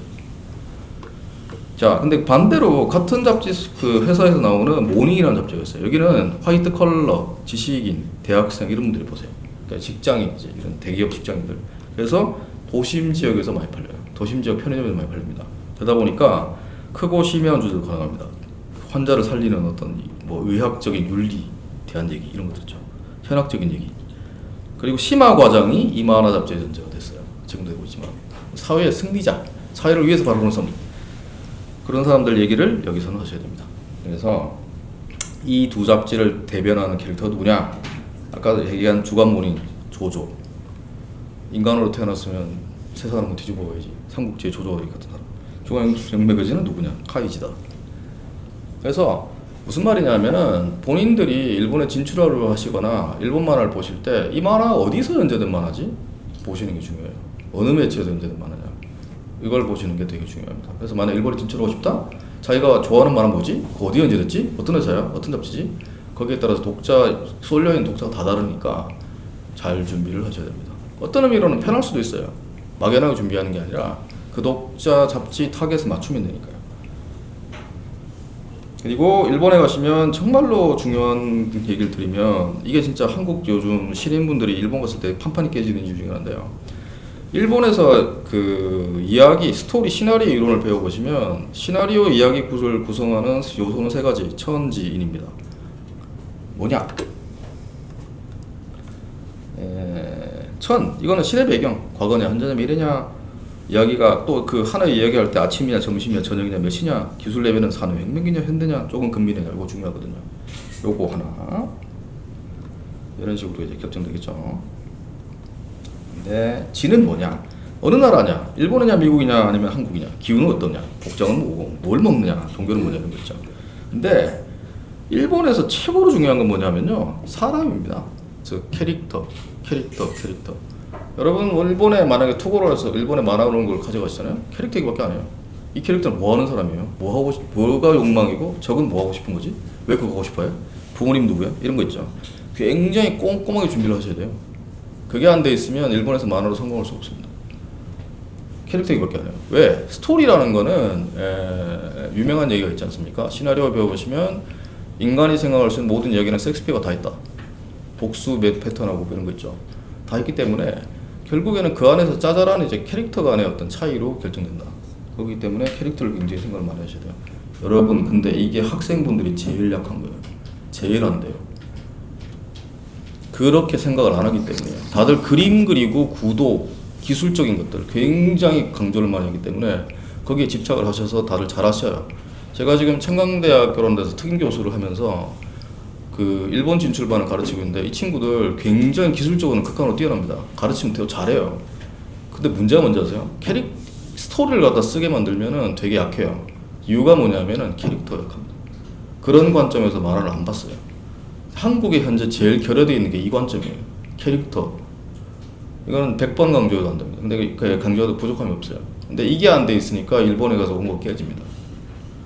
근데 일본에서 이거밖에 얘기를 안 하거든요. 편집자들 가져가면. 그림 못 그려도 돼요. 재밌으면 돼요. 근데 재미는 어디서 나오지? 캐릭터에서 나오거든요. 근데 캐릭터를 고민을 안 해놓으니까 깨지는 거예요. 그래서 다들 스토리를 받아서 쓰는 그림 작가로만 성공하시는 거예요. 캐릭터를 생각하십시오. 근데 그 캐릭터는 디테일에서 나옵니다. 네. 제일 약한 부분. 그래서 이제 캐릭터가 확실히 잡혀 계시면 이런 이제 강철 연구사가에서 설명하는 거 이런 거 이제 천지인이 어떻게 이제 반영되어 있는지 이게 제가 설명하기 위해서 이걸 한번 가져와 봤는데 예를 들어서 여기 딱 만화가에 들어오시면은 일단 기술 문명 수준이 어떻습니까? 전기가 있죠, 스피커가 있죠. 그 다음에 배경이 보이는데 약간 그 한 산업혁명기의 어떤 유럽 정도 같은 그 파이프 보이죠. 완전히 미래는 아니고 그 다음에 등장하는 게 캐릭터 이런 식으로 아주 간결하게 2, 3페이지 안에서 캐릭터를 보여주기 위해서 그 밑준비를 되게 잘해두고 그 다음부터 진행시켜요. 이런 식으로 압축과 디테일이 굉장히 뛰어난 게 일본 만화 특징입니다. 근데 한국 분들은 여기에 비해서는 약해요. 네. 뭐 이제 장소의 프리랜 같은 건 마찬가지죠. 내용은 정말로 일본에서 달고 다른 하이 판타지 전형적인 내용인데 프리랜이라고 하는 캐릭터 하나 가지고 굉장히 큰 어떤 그 변별점을 가지죠. 프리랜 캐릭터는 어디서 나왔느냐? 여러분 혹시 은하철도 9라는 만화 애니메이션 보신 적 있어요? 만화는? 없어요? 나이 드신 분들은 보셨겠죠? 왜냐하면 저희 어릴 때 초등학교 때 아침 9시, 일요일 아침 9시였나요? 틀어졌거든요. 거기에 나오는 메텔 이미지입니다. 예. 그러니까 메텔 이미지가 발전해가지고 그 다음에 이제 유격 우주전은 나데시코로 있거든요. 거기에 호시노루리라는 캐릭터. 그 다음에 발전해서 에반게리온의 레이 이런 식으로 말을 별로 안 하고 미소녀 같은 이미지고 굉장히 강하니까 남자를 지켜주고 이런 이미지예요. 그걸 파생 형식으로 캐릭터 분석해가지고 요즘식으로 다시 풀어낸 거예요. 이런 식으로 캐릭터에 대해서 이해가 굉장히 깊으셔야, 그러니까 지금 나오는 유행하는 만화의 캐릭터는 원래 고정 이미지가 뭐지? 이런 식으로 분석을 하셔야지만이 경쟁력 있는 일본 만화를 만들 수가 있습니다. 근데 그다음 이게 이제 중요한 건데, 그 일본에서 캐릭터 디자인을 할 때 중요한 원칙 중에 하나인데요. 그 포럼이라 그러는데 이런 그림자로만 보는 거 있죠. 형태, 덩어리가 이걸로 각각 캐릭터가 완전히 구분이 그냥 돼야 돼요. 이게 근데 한국에서 무너져 있어요. 지금 여러분 한국에서 웹툰 만드실 때, 제작하실 때 실루엣만 보면 거의 비슷합니다. 여러분 소위 말하는 로판에서 남자 주인공 있죠. 거의 똑같죠. 제가 그놈의 북부대공 때문에 죽을 것 같은데 그냥 똑같죠. 키 크고 어깨 넓고 이렇게 갸름하고 머리 이렇게 돼 있고, 머리도 또 이렇게 샤기 컷하고 싫어요. 똑같아요. 그래서 그 이미지가 거의 고정이 돼 버려가지고 다양한 포럼을 가진 캐릭터를 만드는 게 불가능한데, 일본에서는 그렇게 하면 안 됩니다. 그림자만 봐도 누군지 구분이 돼야 돼요. 그리고 복장도 함부로 바꾸면 안 돼요. 왜? 여러분 그 일본 만화 보시면 복장 되게 안 바꾸죠. 360일 똑같은 거의 비슷한 복장이죠. 이것 때문이에요. 포럼이 아예 바뀌어버리니까. 그러면 독자가 혼란스러우니까. 근데 한국 어떻죠? 오판에서 여자 주인공이 3화분에 한 번씩 옷 안 갈아입으면 댓글창에 난리 나죠. 돈 없냐, 공주 가난하냐, 뭐 하냐, 외출복 없니, 뭐 이러죠. 이게 큰 차이입니다. 근데 어쨌든 이게 캐릭터가 굉장히 중요해요. 형태상으로도. 그리고 각 매체의 발간 주기별로 페이지 수가 다 차이가 납니다. 주간소년 만화 같은 경우에는 16에 18페이지 연재를 하셔야 되고요. 여기는 근데 스토리에서 히키, 떡밥, 후킹 이게 되게 중요해요. 그런데 구성은 조금 단순히 돼요. 근데 재료력이 격주간입니다. 한 달에 2번 나오는 잡지. 이거 같은 경우에는 구성이 가장 어려워요. 독자가 2주에 한 번씩 나오니까 좀 잊어먹기도 쉽고. 그다음 월간. 이건 뭐 하나의 그냥 이야기가 기승으로 확실히 끝나야 돼요. 이 개간 격월지 같은 경우는 이제 정해지지 않았으니까. 근데 이것도 가끔 잡지가 나오니까 확실하게 이야기의 전개가 많이 돼야 돼요. 그러니까 주간지가 오히려 스토리 구성에서는 쉬운 편이에요. 떡밥 수화만 확실하게 하시면 돼요. 일찍 있습니다. 그리고 일본에 제일 중요한 거, 그림 이런 거 많이 보느냐? 잘 안 봐요. 여러분 그리고 한국에서는 포폴 만들어가지고 가져가시잖아요. 그죠? 뭐 캐릭터 이렇게 만들어가지고. 일본에서 포폴 안 봅니다. 분명히 말씀드리는데 안 봐요. 그림 잘 그리시네요. 끝. 뭘 보느냐? 콘티 봅니다. 최소한의 기본, 일본의 편집자한테 만화 보여줄 때 기본 예절은 3회분 콘티는 무조건 가져갈 것. 줄줄이 이렇게 기획서 가져가시죠. 안 봐요. 한 테만 뭐예요? 끝이고요. 그런 서류 같은 거 가져가셔도 안 봅니다. 콘티 봅니다. 그러니까 콘티를 잘 짜셔야 돼요. 연출 방식에서. 3화본 안에서 좋은 콘티로 이야기가 주인공이 등장해서 확실하게 진행이 되는 이야기를 만드셔야 됩니다. 그림은 부차원적인 문제. 뭐라고 하느냐면요. 그림은 만화를 어쨌든 프로로서 하시다 보면 시간을 들여서 하실 거기 때문에 어차피 잘 그릴 거다. 시간을 들여서도 못 그리면 심각한 문제죠. 아예 재능이 없는 거니까. 어차피 잘 그리게 될 거니까 콘티, 이야기의 어떤 기초적인 것들을 잘 만드는 능력이 있으냐 없느냐를 많이 봅니다. 콘티 중요합니다. 그래서 이런 식으로 잘 하시는 분들은 콘티를 잘 짜시죠. 들으시니까 도움이 되실지 모르겠습니다. 도움이 되시겠어요? 네. 강의 들으시니까 도움이 좀 되세요? 네. 알겠습니다.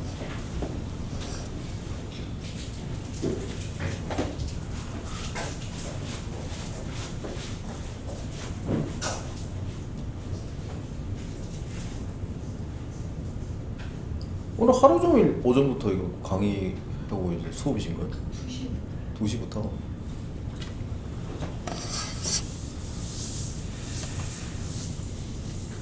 이분이 슬램덩크 작가입니다. 가까이 고서. 이분이 자기 회사를 갖고 계신데 회사의 사장님은 부인이십니다. 엄청 미.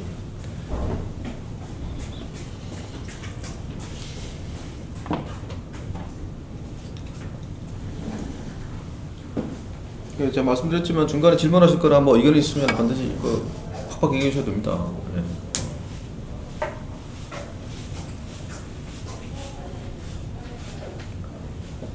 네. 일본에서도 웹툰을 만드나요? 뒤에서 말씀드릴 거예요. 네, 뒤에 가시면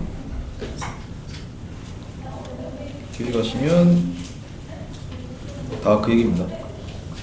원고 그런 거 홍작가 웹툰 이런 얘기니까 뒤에서 한번 들어보시면 될 것 같아요. 왜 웹툰을 보는가 일본 사람들이.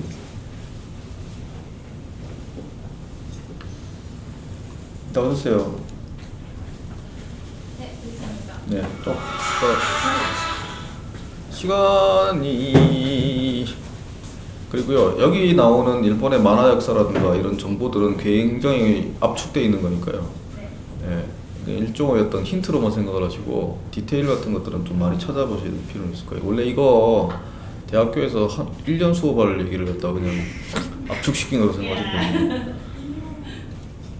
야, 일단 한국에서 또 제일 많이 오해를 받는 거라면 찾아봅시다. 그럼 일본에서는 워낙 출판사가 크니까 그 제가 자주 듣는 오해 중에 하나가 그럼 한국 이 작가분들은 의리고 완전히 이제 그 일본의 출판사 슈퍼갑이냐 이런 말을 많이 하시는데요. 계약서를 받아보시잖아요. 일본의 계약서 되게 심플한데요. 그냥 작가분이 슈퍼 울트라 갑입니다. 그리고 출판사는 이 정확하게는 작가분들이 갖고 있는 판권을 갖다가 대리로 갖고 와서 행사해주는 구조예요. 그래서 갑을 관계는 확실합니다. 작가분이 갑, 편집자는 을이 되겠습니다. 그래서 이럴 거예요. 잔화작가분이 만화를 그리면 이 작품에 대한 판매할 권리, 저기 이제 판권을 갖다가 위임을 해줘요. 위임을 해주고 이 사람들은 출판사는 이 작품 너무 재밌네, 감동적이네. 독자한테 주고 독자는 이제 돈을 주는 거겠죠. 작품 구매에 돈을 받아서 책값의 10%를 갖다가 인쇄로 제공한다. 이게 바로 기본적으로 일본에 형성되어 있는 권리 구조라고 생각하시면 돼요. 다만 이 사람이 모든 사실은 원천적인 권리는 다 가지는 구조다. 그래서 일본에서는 나이가 아마 어리셔도 데뷔하시면 선생님이라고 출판사는 부릅니다. 그 사람이 자기들한테 3년 혹은 5년 단위로 판권을 위임해줬고 그것 때문에 자기들이 장사를 해서 먹고 살기 때문에 그렇게 불러주는 거예요. 근데 이제 다른 문제가 생겨요. 뭐냐? 저기 이제 해적판 단속을 할 때도 요게 이제 큰 문제가 되는데 예를 들어 한국에서요 해적판을 하고 있어요. 예를 들어 무슨 토끼죠? 밥토끼? 유토끼. 유토끼 이런 놈들이 해먹고 있어요. 얘를 단속하려면요 그 한국에 일단 저작권 이익을 받고 있는 예를 들어 대원 학산이죠. 여기에 작가분이 저작자의 그런 단속할 권리도 위임해 줄게라 위임장을 써주셔야 돼요. 근데 뉴토끼에다 유통된 일본 만화 몇 개죠? 몇만 개죠. 이거 몇만 개 유통 그걸 다 받아야 되는 거예요. 작가분한테 허락을 받아야 돼. 단속할 권리를 허락해 주세요. 그럼 서류 해주겠습니까? 일본 출판사도 바빠 죽겠는데 못 해주겠죠. 이런 일도 생겨나는 거예요. 작가분한테 모든 권리가 집중돼 있기 때문에. 그리고 안타깝게 작가분이 돌아가셨다. 그럼 누가 하지 이거? 누구한테 허락받아야 돼? 유족인가? 아니면 저작권을 대행해주는 것도 회사인가? 이런 문제가 생기는 겁니다. 근데 왜 이렇게 돼 있느냐? 이상적인 건 뭐냐면요. 작품을 이제 제가 그린 그림인데요. 죄송합니다. 그 작품을 작가분이 만드셨어요. 그냥 직접 판다. 제일 좋죠. 뭐가 있죠? 일본의 코미케. 코미케 가보신 분? 어떠시던가요? 온도가 되게 높더라고요. 네, 엄청 덥죠. 그 실제로 오덕들 땀 때문에 구름이 생겨가지고 비 내렸다는 전설이 있고 그렇습니다. 일단 냄새가 엄청나고요. 그리고 여기 하여튼 그런데 여기는 좀 변질이 돼서 그렇고 실제로 이제 그런 일본의 로컬에서 책 팔고 하는 걸 경험해 보시면 코미티아 되게 추천드려요. 여기는 순수한 어떤 일본의 아마추어 동인 행사의 이미지가 아직 많이 남아 있습니다. 작가분도 거기서 선발이 많이 되고 이 코미케는 돈을 너무 많이 벌기 때문에 좀 변질됐어요. 그래서 이렇게 사람이 너무 많아가지고 무전기 들고 그냥 작전하지 않으면 책을 못 구하는 그런 동네입니다. 원래는 이상적으로 작품 자기 직접 팔고 하면 좋죠. 근데 여기서 혹시 동인지 찍어보신 분? 서울 코믹 같은 데서 몇 분 찍으셨어요? 저 500분. 그거 반송 일단 반입하면 죽잖아요. 허리 부러지고. 저 옛날에 1000분 찍었다가 죽을 뻔했거든. 800분 남아가지고 집에 침대만 들어 자다가 어머니한테 맞고 이랬습니다. 자, 그렇기 때문에 직접 팔기가 되게 어렵죠. 그러다 보니까 출판사가 작가분들 작품을 위임받아가지고 서점에 대규모로 뿌려주는 구조인 거예요. 수백십만 부를 팔려면 이렇게 할 수밖에 없어요. 그래서 이런 구조가 생겨난 겁니다, 여러분. 근데 이거 요즘에 좀 약간 변경사도 생기고 있는 게 이게 예를 들어 이 작품은 뭐냐면은 루팡 아방체리라는 작품인데 원래 모닝 잡지에 연재됐던 루팡 만화예요. 근데 이 작가분이 모리타 상이라는 분인데 완전 루팡의 울트라맨이에요. 그러니까 프랑스에 직접 다 가보고 막 이래.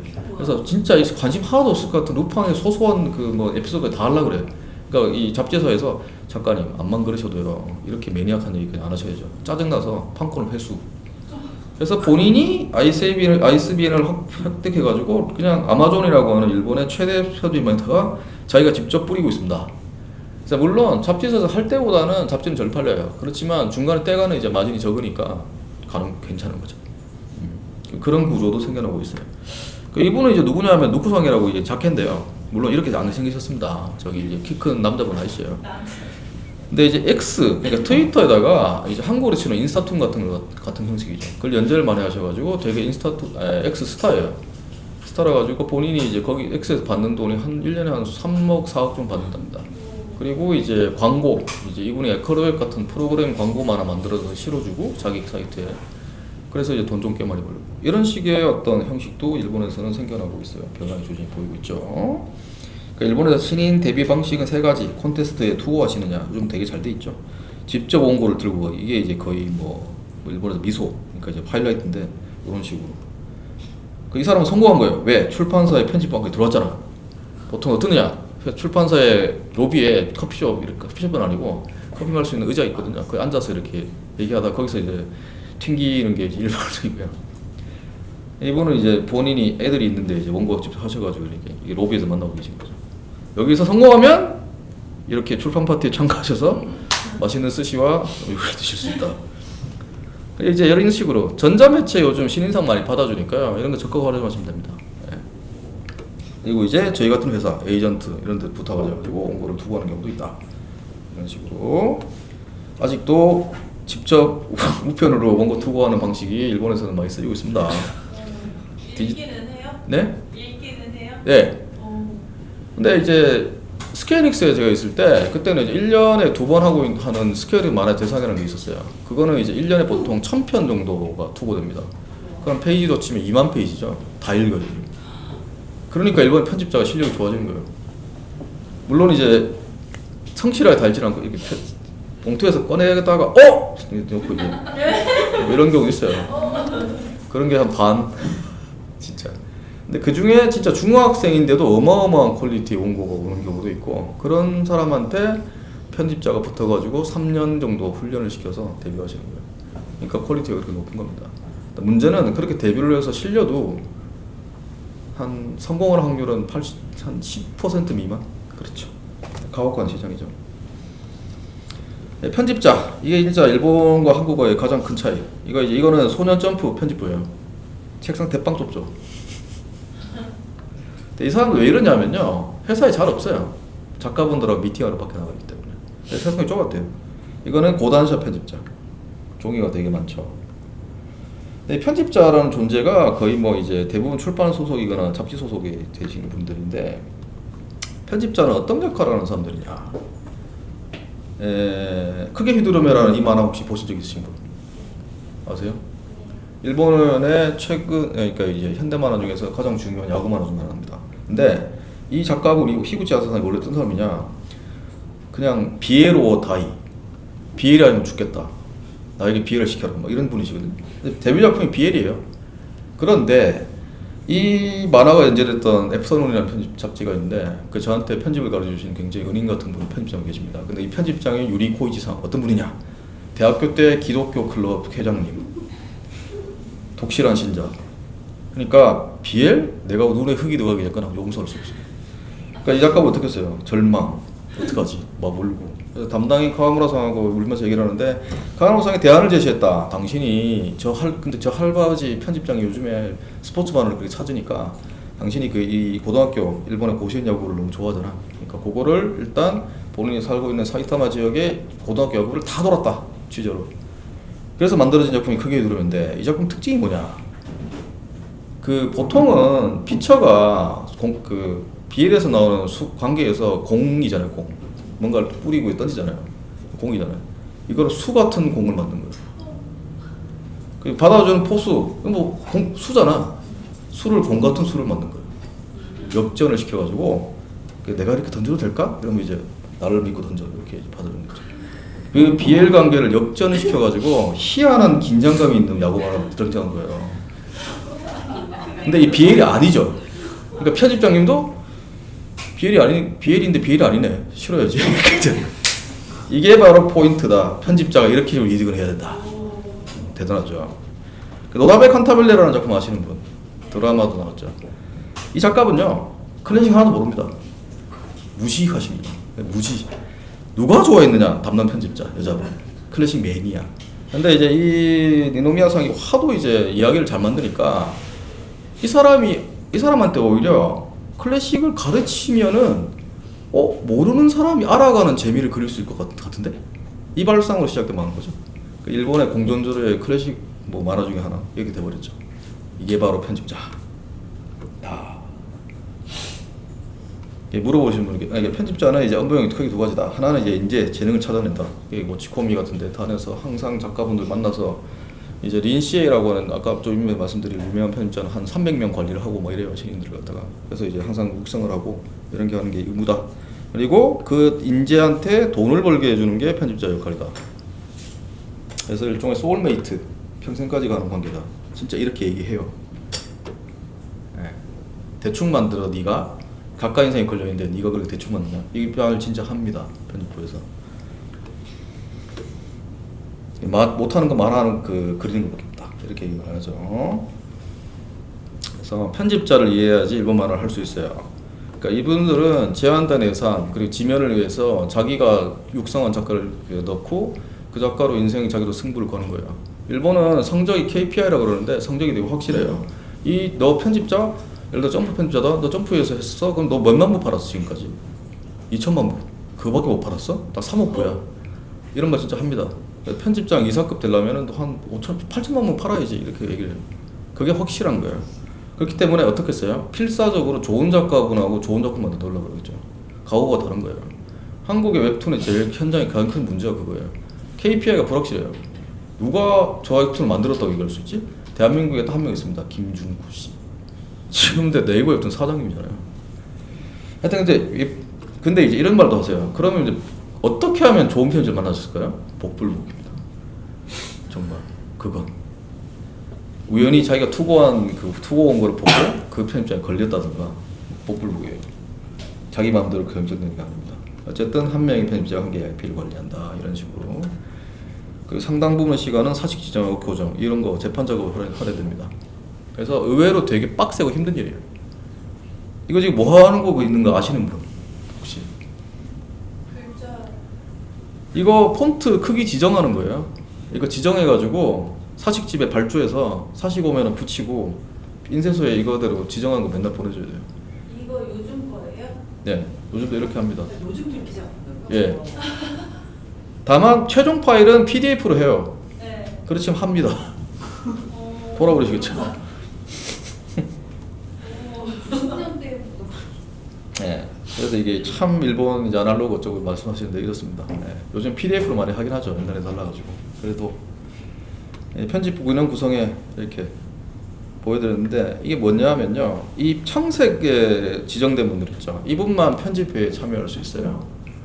그래서 현장의 편집자가 여러분이 예를 들어 투고를 하셔서 원고를 가지고 가시죠. 오케이를 하셔도 이 사람이 오케이를 한 거지 위에가 오케이를 한 게 아니에요. 이 원고가 3개월, 4개월에 한 번씩 열리는 편집회의에 들어가서 이 사람들을 뚫어야지 최종적으로 실려요. 그래서 시간이 많이 걸립니다. 여러분. 한국 웹툰처럼 오케이 하면 바로 뻑뻑 실리는 게 아니에요. 그래서 데뷔에 3년, 4년이 걸리는 거예요. 시간 많이 걸립니다. 별의별 편집자가 다 있어요. 핵잠수왕. 이분은 어떤 분이냐면은 평상시에는 아무 말도 안 하고 가만히 있다가 갑자기 편집회의를 하는데 벌떡 일어났어요. 일어나서 갑자기 막 초대작을 발표해요. 나 이거 했다. 예? 그리고 갑자기 다시 앉아서 조용해. 이런 분이 또 계시고 일진 진짜 무서운 사람 건담 오더부터서 별의별 사람 다 있습니다. 네. 면도칼 이게 무슨 말이냐면 이제 진짜 1mm 단위로 원고 고치기 하는 사람 막 폰티 80테이크 넣는 사람 들 때까지 하는 사람 그런 분 계시고요. 골프만 치는 아저씨도 있고 별 사람이 다 있습니다. 그러니까 누가 걸릴지는 여러분의 근데 일본의 만화 편집자는 옛날부터 만화가의 뒤에서 서포트만 하는 그림자의 존재로 유명했어요. 근데 요즘 그러다 보니까 신세대분들이 좋아하나 그래가지고 이제 이런 식으로 스타 편집자로 등장했습니다. 린시에, 체인소맨, 스파이 패밀리, 단다단 이런 거 다 만드시는 분. 국적이 대만입니다. 이 사람. 이시바시 카자키 제 옆에 앉아서 같이 일했던 그런 분인데 지금 이제 독립해가지고 자기 회사 차려서 만화 편집부 하시고 계시죠. 이 사람은 마기, 10만에 하는 세계, 쯔요시 이런 거 다 만든 본인이 만든 만화가 일본에서 한 3억 부, 2억 부에서 5억 부 팔린 사람이 되겠습니다. 그래서 한국 작가가 일본 출판만에 진출할 때 장벽, 이 언어 장벽, 번역 큰 문제죠. 여러분 제발 부탁인데 친구가 일본어 잘한대 내 만화 번역해줘 하지 마세요. 큰일 납니다. 왈도체 등장하고 정말 끔찍한 번역돼가지고 가면은 그거 누가 하려고 계세요? 일본 편집자가 안 됩니다. 최근에는 클로드3나 뭐 이제 챗GPT가 좀 번역을 잘하는 편이니까 좀 그래도 믿을만 하신데 그래도 최종적인 교정은 좀 일본 현지어를 굉장히 잘하시는 분한테 부탁하시는 게 좋아요. 이렇게 하시고 근데 그래도요 나중에 편집자하고 대화를 갖다 많이 나누셔야 되니까 번역 문제는 따라다니실 거예요. 그걸 어떻게 해서는 해결을 해놓는 게 좋습니다. 조급해하지 말고.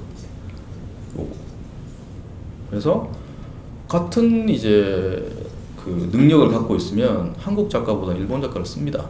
당연하겠죠. 커뮤니케이션에 돈이 들어가는데 시간이 들어가고 힘들잖아요. 그럼 일본 작가를 기용을 하죠. 그럼 무슨 의미냐? 한국 작가가 일본의 출판만에 진출하시려면은 일본 작가보다 훨씬 월등한 뭔가 있어야 돼요. 그림을 정말 빡세게 잘 그린다거나 스토리가 너무 재밌다거나 한국 작가밖에 못하는 이야기를 할 수 있다거나 이런 게 되셔야 돼요. 독자를 파악할 것 이거 중요한데요. 한국에서는 약간 어떤 예술론적인 게 좀 오해가 돼가지고 작가가 어떤 이 세상의 중심 이런 거 약간 생각하는 경향이 좀 강한 편이에요. 근데 일본은 어떤 데냐면은 독자가 있어야 작가가 있다는 의식이 확실합니다. 그래서 독자가 원하는 작품을 만들어주는 게 작가, 프로다라는 의식이 확실해요. 그런 분들하고 경쟁을 하셔야 돼요. 그런 식으로 마인드 세팅을 가져가셔야 됩니다. 그리고 이런 이제 막 카우스에 들어가는 이런 연출들 이런 것들 되게 달라요. 연구를 좀 많이 하셔야 되고요. 자, 얘기를 좀 바뀌어가지고요. 네, 얘기를 좀 바꾸겠습니다. 이제부터는 이제 한국 만화 분들이 이제 일본에 진출한 역사. 감사합니다. BGM 틀어주시고.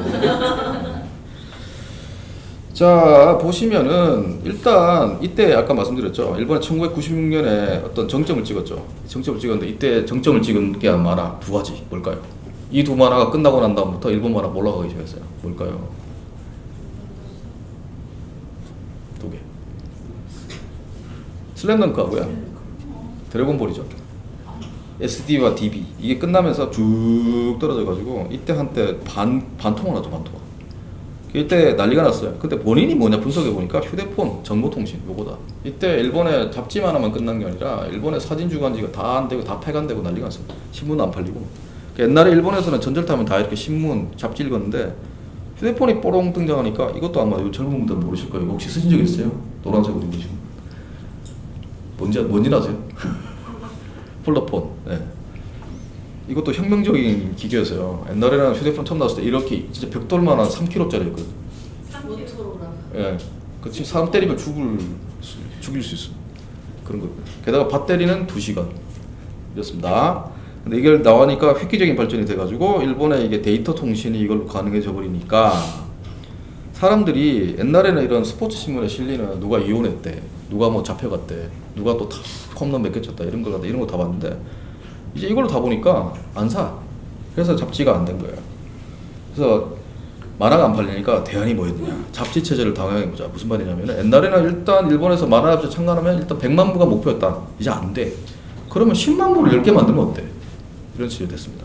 그래가지고 근데 예를 들어 아까 말씀드린 잡지 하나에 작가 연재되는 게 20작품이 연재되죠. 근데 작가가 그렇게 많을까요? 갑자기? 10배 되면 200명이 필요하겠죠. 20명 필요하겠죠. 안 되죠. 그러다 보니까 어디서 찾았느냐? 한국이었다.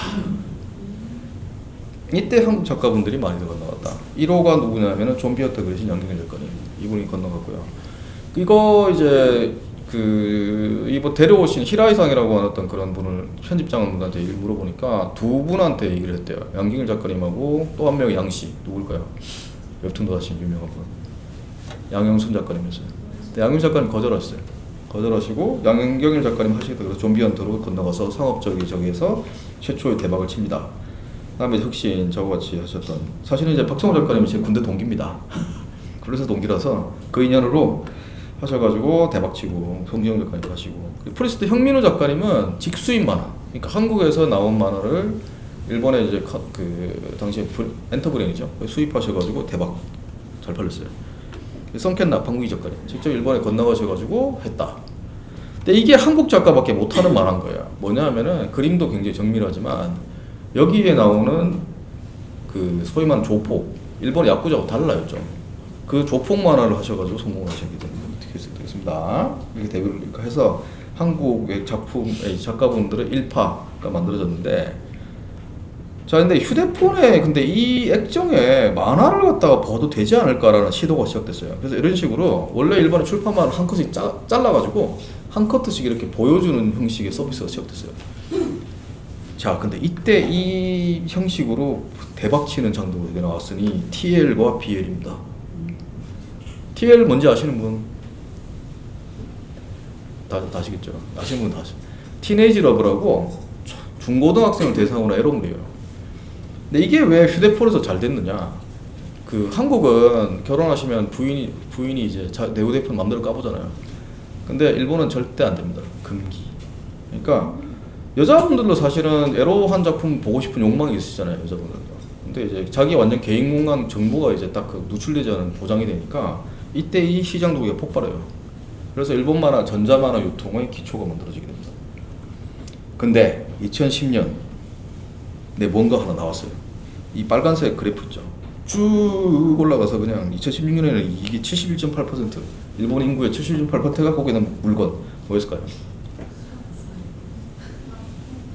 네, 대머리 아저씨가 갖고 나와서 이렇게 보여주는 아이폰이 나왔죠. 이게 폭발적으로 그냥 보급이 됩니다. 일본같이 보수적인 동네에서. 그래서 이거 화면도 넓은데 뭔가 이걸로 만화할 수 있을 것 같지 않아? 그래서 이 두 가지 큰 만화 어플리케이션이 그다음에 등장했어요. 하나는 망가박스에서 만들었던 DNA 망가박스, 그리고 이제 코미코, 즉 한국의 NHN 그룹에서 서비스하기 시작하는 본격적 웹툰, 이게 등장했어요. 이게 일본에서 대박을 칩니다. 코미코가 왜 대박을 쳤느냐? 일단 일본의 황금 시간대 텔레비전 방송에서 CM을 계속 때렸어요. 근데 그 CM이 어떤 CM이냐면은 한국으로 치면은 뉴진스 같은 애들 데리고 와가지고 그냥 계속 이제 이 방송 그 광고를 때렸거든요. 일단 일본의 니온 케이자이 신문이라는 데서 조사를 해보니까 일본 여고생들의 절반 이상의 사람들에게 코미코가 깔려있더라. 초대박. 그래서 웹툰 형식이 보급되기 시작했다. 한국 웹툰도 수입해서 처음으로 들어갔다. 이게 뭐냐면은 낮은 곳으로 하고 설레이는 기분을 낸 작품. 이 두 개인데 이거 유사 BL입니다. BL 작가 엄청 좋아하시는 작가분인데 BL을 못하니까 이제 BL 풍의 어떤 작품을 했고, 이거는 GL입니다. 백합. 진짜 미친다 BL. 아니 그러니까 에로한 작품 장면은 나오지 않지만 진짜 여대생 그 초라한 약간 이런 여고생하고 화려한 여대생 둘이가 이제 연애하는 작품이에요. 이게 일본에서도 엄청난 인기를 끕니다. 그래가지고 웹툰이 형식이 일본에 보급이 많이 됐다. 이게 뚫리니 한국 웹툰이 본격적으로 진출하기 시작해요. 여성 만화에서 많이 진출하게 됩니다. 제가 이제 수입했었던 허니블러드, 이미테이션. 둘 중에 뭐가 더 잘했을까요? 이미테이션하고 허니블러드. 이미테이션이 잘 됐어요. 왜일까요? 그림이 훨씬 잘 그렸는데. 일단 무당이 나오잖아요. 한국적이잖아. 그러니까 일단 벽이 있죠. 그래서 그림이 아주 너무 디테일하고 좋으니까 거꾸로 벽이 되는 거예요. 근데 이미테이션은 아이돌 얘기잖아요. 물론 이 여자 주인공 짜증난다고 댓글란에 폭발하고 난리가 났는데 인기 바로 멘트죠. 잘 됐습니다. 그리고 이제 황제 외동딸 초대박 100만 부 이상 판매. 빛과 그림자 잘 됐어요. 그래서 뭐 특징이 뭐죠? 여성 독자들을 중심으로 한 웹툰이 일본에서 굉장히 잘 팔리기 시작했습니다. 그래서 잘 되고 있었는데 나 혼자만 레벨업이 2017년부터 등장했다. 이때 무슨 일이 벌어졌냐면은 나 혼자만 레벨이 등장하면서 웹툰을 읽지 않던 남자 독자들이 웹툰 시장으로 들어갔어요. 그래서 시장이 폭발적으로 커집니다. 이런 식으로 피코마. 그래서 웹툰이 본격적으로 일본에 완전히 이제 하나의 문화 현상으로 장착이 되기 시작했다. 엄청났다. 이거요? 이건 소설이요. 그래프 그쵸. 이게 이때는 매출이 없었는데 이걸로 피코마가 2019년쯤에 매출 1조를 찍습니다. 일본에서만. 그래가지고 일본에 웹툰을 하려고 하는 회사들이 우후죽순 생겨났어요. 해놓고 오겠습니다. 그래서 지금 현재 일본은 어떠냐? 웹툰은 3강 구도가 확립됐다. 1. 라인망가인데 이거는 이제 편집부가 존재를 하고 네이버 웹툰을 만화를 갖고 와서 서비스하는 서비스가 있어요. 잡지와 서점 성격이 융합되어 있고요. 다만 오해를 하지 마실 거는 여기는 웹툰도 하지만 일본 출판 만화도 합니다. 그리고 일본 출판 만화 매출이 60% 이상이에요. 그건 오해하지 마셨으면 합니다. 다만 다른 전자서점하고 구별되는 가장 큰 특징으로 웹툰을 밀고 있는 건 맞습니다. 맞아요. 다음 피코마가 사실은 이제 처음으로 웹툰 시장을 본격적으로 상업 시장을 닦았는데 신화의 주인공인데 여기는 장르 자체가 4개밖에 없다. 회빙환 소위 말하는 이런 데고요. 다만 그리고 여기는 개인 작가를 받아주지 않아요. 그냥 이제 회사 통해 가지고 작품을 대규모로 하는 것만 받아주는 구조입니다. 똑같죠? 카카오 페이지하고. 여기가 그리고 특징인데 매차 코믹 아무타스. 여기도 웹툰에 굉장히 주력을 해서 상수리 나무를 갖고 가서 초대박을 친다. 첫 달 공개했을 때 30억 매출이 났다. 엄청나죠. 근데 여기는 원래 형성되어 있는 독자분들 특징이 좀 30대 후반 이후의 어떤 여성분들이 되게 많아요. 그러니까 건전발랄한 이런 연애물이 아니라 조금 축축한다고 저는 표현을 하는데 그런 쪽 연애물들을 좋아하세요. 상술이 좀 그런 이미지 있죠. 그러니까 에로틱하고 이런 게 잘 돼요. 여기서는. 지금 현재 일본에서 웹툰 시장 규모는 얼마냐? 1000억 엔 정도 된다. 1조 정도 된다. 근데 2023년에는 이게 800억 엔 정도 있거든요. 그러니까 성장률이 계속 쭉쭉쭉쭉 위로 올라가는 거죠. 근데 특징이 뭐냐면요. 이 일본 유통 웹툰 이 매출을 추정을 해보면은 85%가 한국에서 온 거예요. 일본 만화 웹툰 비율은 10%, 5% 중국, 대만.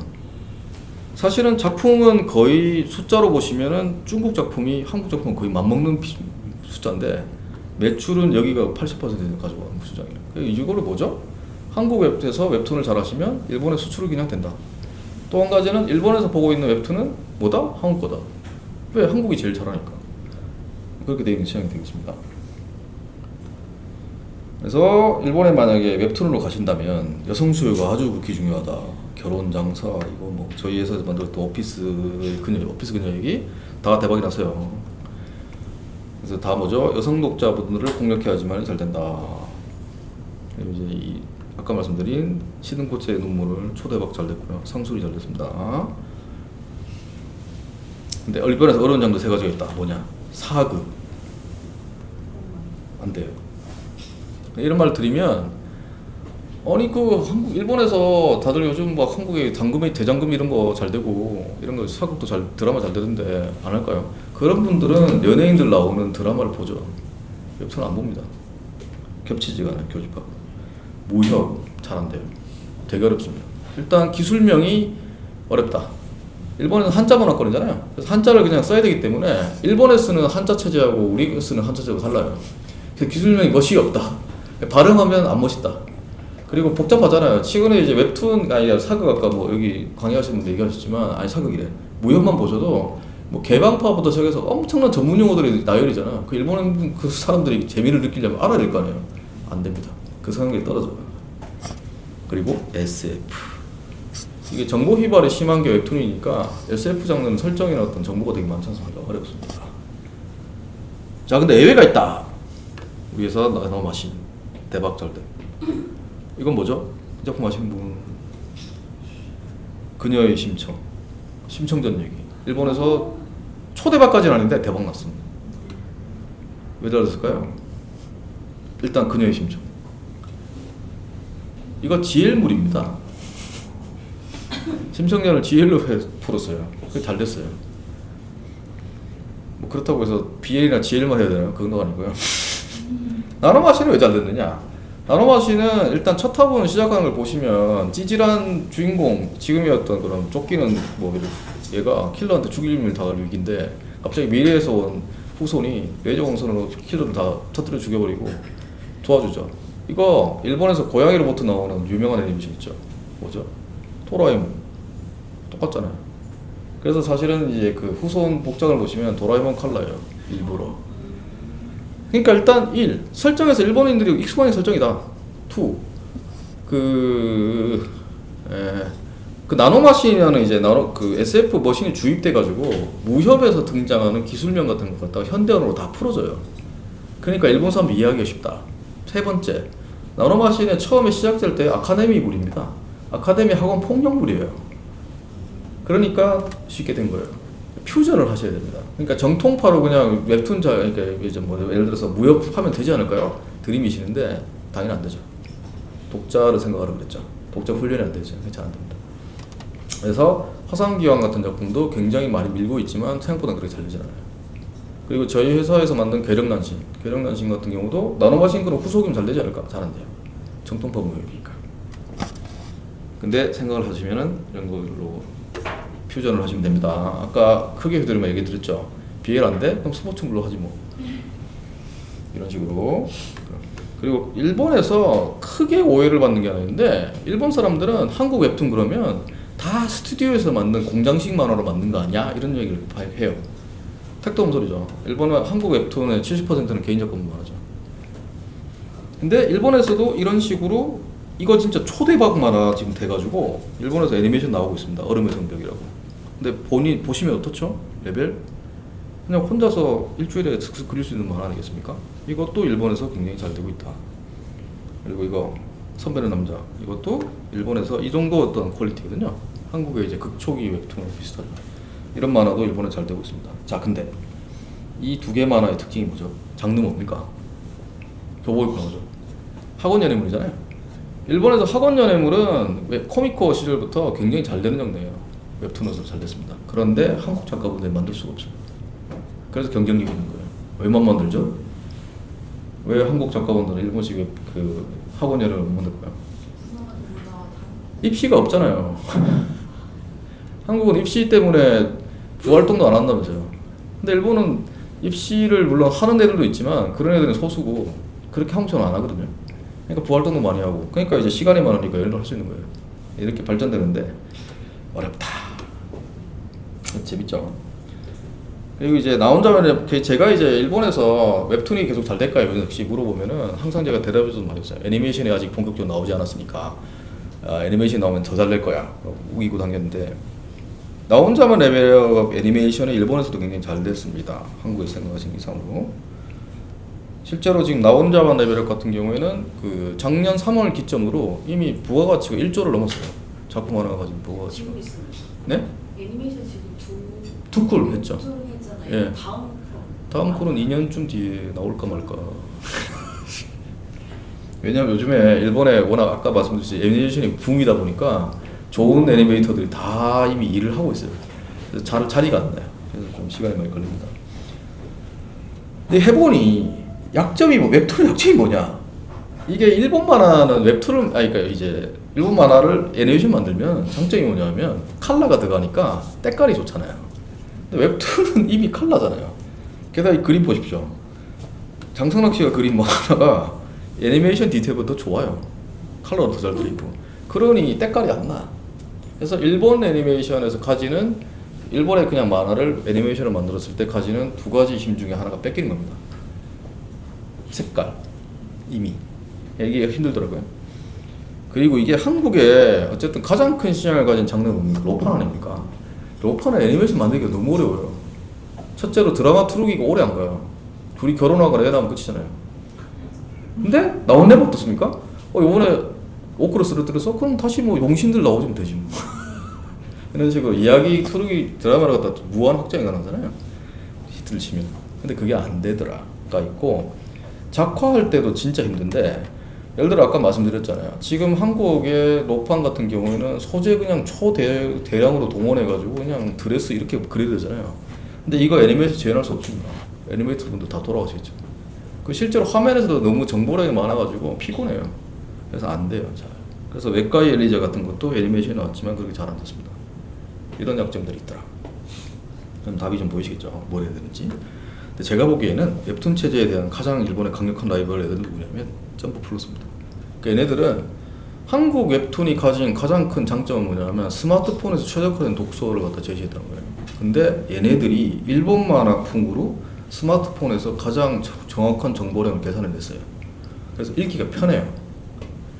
그러니까 얘네들 작품들이 되게 잘 돼요. 단다단, 뭐 스파이 패밀리, 괴수포로 다 잘 됩니다. 근데 보시면 일본의 출판만하고 달라요. 컵 배분부터 시작해서.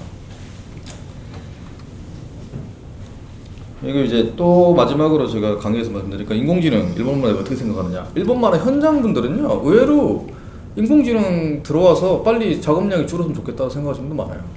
근데 독자들의 반발이 상당히 큰 편이다 아직은. 왜냐? 일본에서 일본 만화 이러면 수작업으로 만들어지. 그러니까 요리를 봅시다, 여러분. 여러분이 이제 스시집에 가셨어요. 그럼 이제 눈앞에서 스시 샥 해서 이렇게 맛있게 만들어주기 바라잖아요. 근데 갑자기 밀키트를 푹 찢어가지고 만들어주면 짜증나게 나왔어요. 안 보겠죠. 이 반발이 아직도 굉장히 심한 편이에요. 그래서 근데 빨리 일본도 대책을 수립하자면 안 돼요. 이번에 알파폴리스라는 어떤 그 전자매체에서 대상을 받은 소설이 있는데 인공지능 생성물로 판명이 돼가지고 난리가 났습니다. 당연히 상 취소. 그리고 인공지능을 쓰면 어떻게 할지 정책 다시 정하고 이런 게 지금 만들어지고 있어요. 그렇지만 최근에 이제 일본의 코믹시모라는 데서 부인이여 나와 사랑을 해주지 않겠냐라는 인공지능 생성 만화가 있는데 초대박이 났습니다. 한 달에 40억 매출. 게다가 화수는 8화밖에 안 돼요. 근데 그거 만든 회사가 한국이에요. 실제답에서. 그런 식으로 초대박이 나는 경우도 있고 댓글을 읽어보시면 반발하는 댓글도 꽤 많지만 그럼에도 불구하고 재밌게 읽었다는 경험이 굉장히 많습니다. 그 실제 매출을 봐요. 샀잖아. 근데 작품 성격은 장르는 현대 에로물이긴 해요. 근데 18금 에로까지는 아니고 한 15금? 13금쯤 돼요. 중학생이 봐도 될 정도예요. 근데 초대박이 났습니다. 그래서 이제 인공지능에 대한 것도 급격하게 바뀌고 있다, 일본도. 그러니까 이거는 이제 일본에서 나온 인공지능 작법 책이고요. 오른쪽은 인공지능 생성 만화를 전문적으로 받아주는 일본의 투고 사이트가 되어 있습니다. 플랫폼이죠. 이런 데도 생겨났습니다. 질문 받겠습니다.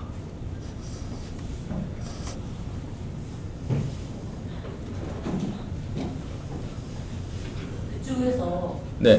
스토리 없이 네. 작화가만 지원을 할 수가 있나요? 그럼요. 많이 찾죠. 자기 작화만. 네. 콘티 작가를 일본인이 이제 해서 그런 식으로 매칭하는 경우가 되게 많죠. 제가 스퀘어닉스 했을 때 작품 중에 그런 게 되게 많았어요. 근데 이제 다만 한국 작가분을 찾는 이유는 일본 작가분이 잘 안 할 이제 고퀄리티, 빡센 거 이런 거 찾는 분들이 좀 많다. 네. 아까 그러니까 개인적인 포트폴리오보다는 콘티 위주로 작품을 피아라는 것이 훨씬 더 효과적이라고 하셨는데 그럼 작화가가 준비를 하는 과정? 아 그거는 이제 근데도 불구하고 본인이 원고를 가져가셔야 돼요. 일러스트레이션 안만 보여줘봤자 이거 원고에서 재현되나요? 이걸 그러니까 실제로 작업한 작업 원고를 가지고 네. 네. 그 일러스트를 팔 건 아니잖아요. 그리고 일본에서도 일러스트레이션 시장은 지금 완전히 그냥 인공지능 때문에 황폐화됐습니다. 이제 생성을 너무 잘하니까. 다음 질문 있어요? 일본에서는 AI 때문에 보이콧 같은 거는 안 해요? 했죠. 네. 근데 아까 말씀드린 그런 작품이 대박을 치기도 하고 그리고 이제 점프 0점프였나? 거기 대상 받은 작품이 생성됐다는 생성물이라는 의혹이 되게 많았어요. 그래서 트위터에서 난리가 나가지고 아마 수상이 취소됐을 겁니다. 그런 식의 어떤 일들은 있죠. 근데 이제 그 잡지를 아예 그냥 가지 말자 이런 식의 어떤 보이콧은 일어나지 않아요, 일본에서. 그러니까 일본에서 그 전에 나는 히트작들을 네. 웹툰화 해가지고 하이큐. 준비를 네. 되게 많이 하고 있다고 들었는데. 굉장히 많이는 아니고요. 아니에요? 예, 의외로 매출이 그렇게 좋지 않은 경우가 좀 많이 있었어요. 이번에 이제 강철 영물사도 사실은 이제 웹툰화 시켜서 했지 않습니까? 처음에 등장시켰을 때 별로였었어요. 예, 매출이. 아니 좋긴 한데 기대한 매출이 아니다. 근데 퀄이 낮았느냐? 엄청 좋았다. 이랬는데 기대한 매출은 낮았다. 왜냐? 그래서 여러분한테 잡지 같은 거 제가 역사를 가르치는 건데요. 강철 영물사 어디에 연재됐습니까? 소년관관이거든요. 소년관 월간지예요. 월간지 있고 한 번 연재할 때 54페이지 정도예요. 근데 이거를 주간 4번으로 잘란 거예요. 그러니까 당연히 플롯이 엉망진창이죠. 연출이 이상하고. 이걸 그때 잡지를 모르니까 이런 짓을 한 거예요. 그래서 이번에 네이버에 다시 실렸을 때 그래도 인기가 굉장히 좋았던 이유가 이제 모아서 보니까 되는 겁니다. 네. 그래서 그런 거 아셔야 돼요. 그래서 이제 많이 하고 있는데 일본의 만화를 읽는 독자하고 웹툰을 읽는 사람하고 좀 겹치지 않는 것도 있고 그리고 폰트 문제가 있어요. 식자 폰트가 작아요. 그러니까 일본 만화들이 그래서 이게 웹툰을 좋아하는 사람들이 어떤 사람들이 많냐면은 노안이 와가지고 일본 만화를 읽기가 힘든 사람들이 많이 봅니다. 의외로 이따만한 타블렛에서 왜? 폰트가 크니까 읽기 쉬워. 그런 일도 있어요. 그래서 생각보다는 그렇게 좋은 상업적 모델은 아닌 걸로 증명이 되고 있다. 네. 이북 시장은 일단은 그 스캔본을 그냥 그대로 쓰는 경우가 많아요. 아니면 다시 편집을 해요? 편집 안 하죠. 그러니까 원래 근데 스캔했다는 거는 옛날에 이제 제가 그 고단샤 같은데 가면은 어떤 여자 직원분이 고해상도 스캔을 갖고 와서 하루 종일 스캔만 하는 거 본 적이 있거든요. 그거 이제 옛날에 책 나왔던 거를 다시 이렇게 스캔해서 전자책으로 만드는 과정이었는데 최근에는 전자 클립 스튜디오로 다들 작업을 하니까 그걸로 바로 이렇게 다운로드 시켜서 만드는 경우도 많습니다. 저는 그냥 그 직으로. 네. 이북으로 작업을 하게 되면 그 톤 작업한 것들이 보통 노화리가 심하게 나오지 않나요? 그거 안티얼라이싱 먹이셔가지고요 처리 잘 하시면은 그래서 저 아마 클립에 그 기능이 있어요. 이렇게 출력했을 때 어떤 그거 맞춰주는 기능. 그러니까 일반 원고를 스캔을 도화지로 했는데도 소용이 없어서 이렇게 퇴출된 경우도 많았거든요. 그렇죠. 그럼 편집 기술에서 해결할 수 그걸 아마 잘 처리할 꽤 노하우는 그쪽으로 축적돼 있어요. 잘 조사해 보시면은 그 노하우는 나와 있습니다. 다만 스크린톤을 많이 쓰시려고 하는데 일본만을 의식하시니까 스크린톤 많이 안 써요. 오히려 요즘에 많이 안 쓰고 스크린톤도 너무 짙은 거, 뭐 예를 들어 40% 이상 이런 거 안 쓰면 뭐 쓰시면 시커멓게 나오거든요. 전체적으로 톤이 다운되니까 안 쓰시는 게 좋고 가볍게. 그리고 입자도 너무 굵은 거 쓰시지 않는 게 좋고. 네. 네, 그 일본 자치사의 그 투구하는 프로세스라는 그 과정 좀 구체적으로 좀 알 수 있을까요? 예를 들어서 꼭 일본 직접 가야 되는. 아니요. 요즘 일본에 그 사이트별, 일본에서요 편집부에서 사이트 다 운영해요. 그리고 이제 만나비라는 데 가시면 일본의 투고 사이트 70개 다 모아놨어요. 그거 하나 고르셔가지고 투고하시면 됩니다. 한국어 투고도 받아도 되고 있어요. 어떤 아까 그 자치사 그 편집장님부터 쭉 이렇게 하다리가 있었는데 네. 가장 하단에 있는 그 편집장. 일반 기자한테 네. 가는 건가요? 투고를. 아 그렇죠. 네. 편집장급들은 그런 거 운영 안 해요. 네. 그래서 거기에 컨택이 되셔서 이야기가 잘 진행되시면 그러니까 처음에 커뮤니케이션을 이메일로 작품 투고할 때 뭐 번역기를 써서 근데 이메일로 이렇게 서로 주고받는다고. 네네. 뭐 계기가 되면 이제 건너가서 커뮤니케이션 말아서 뭐 해야 되고 번역기를 쓰든 아니면 일본어로 배워서 받든 이렇게. 그 포인트를 말씀드리면 현재 일본에서도요 아예 편집자하고 작가분이 한 번도 안 만나는 케이스가 많이 늘고 있어요. 그 말하는 게 부담스러워가지고. 한국도 요즘에 전화 걸면 싫어하시잖아요. 옛날에는 전화 3시간 4시간 하고 저희 이쪽 귀가 잘 안 들리거든요. 전화 하도만 해가지고 진짜로. 그럴 정도였는데 요즘엔 전화하면 되게 당황스러워하시거나 요즘에 저희 온라인으로 수업하면 다들 화면 끄죠. 카메라 안 켜고.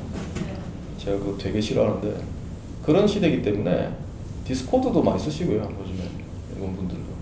그래서 이제 예를 들어 카톡 하시면 카톡에 클로드 기능 붙여가지고 그냥 자동 번역으로 하시는 분들 많거든요. 그런 식으로 소통하시면 됩니다. 그래서 생각보다는 그렇게 요즘엔 장벽이 많이 낮아졌다. 그리고 각 출판사에 요즘 한국 편집자분들이 많이 가 계세요. 또 옛날하고 달라서. 그런 분들하고 소통하셔도 좋습니다. 한국어를 굉장히 잘하시더라고요. 네, 그런 분 심지어 한국어를 잘하는 분도 계시고. 지금 예를 들어서 일본에 굉장히 제일 큰 이제 웹툰 제작사 소라지마라고 있거든요. 소라지마는 사장님이 한국어 2세 같은 그런 분이세요. 어머니가 한국 사람. 한국어 모국어 같잖아요. 그런 분도 계시고. 찾아보시면 그런 길은 되게 많이 있습니다. 네. 그리고 꼭 직접 가셔야지 않으셔도 된다.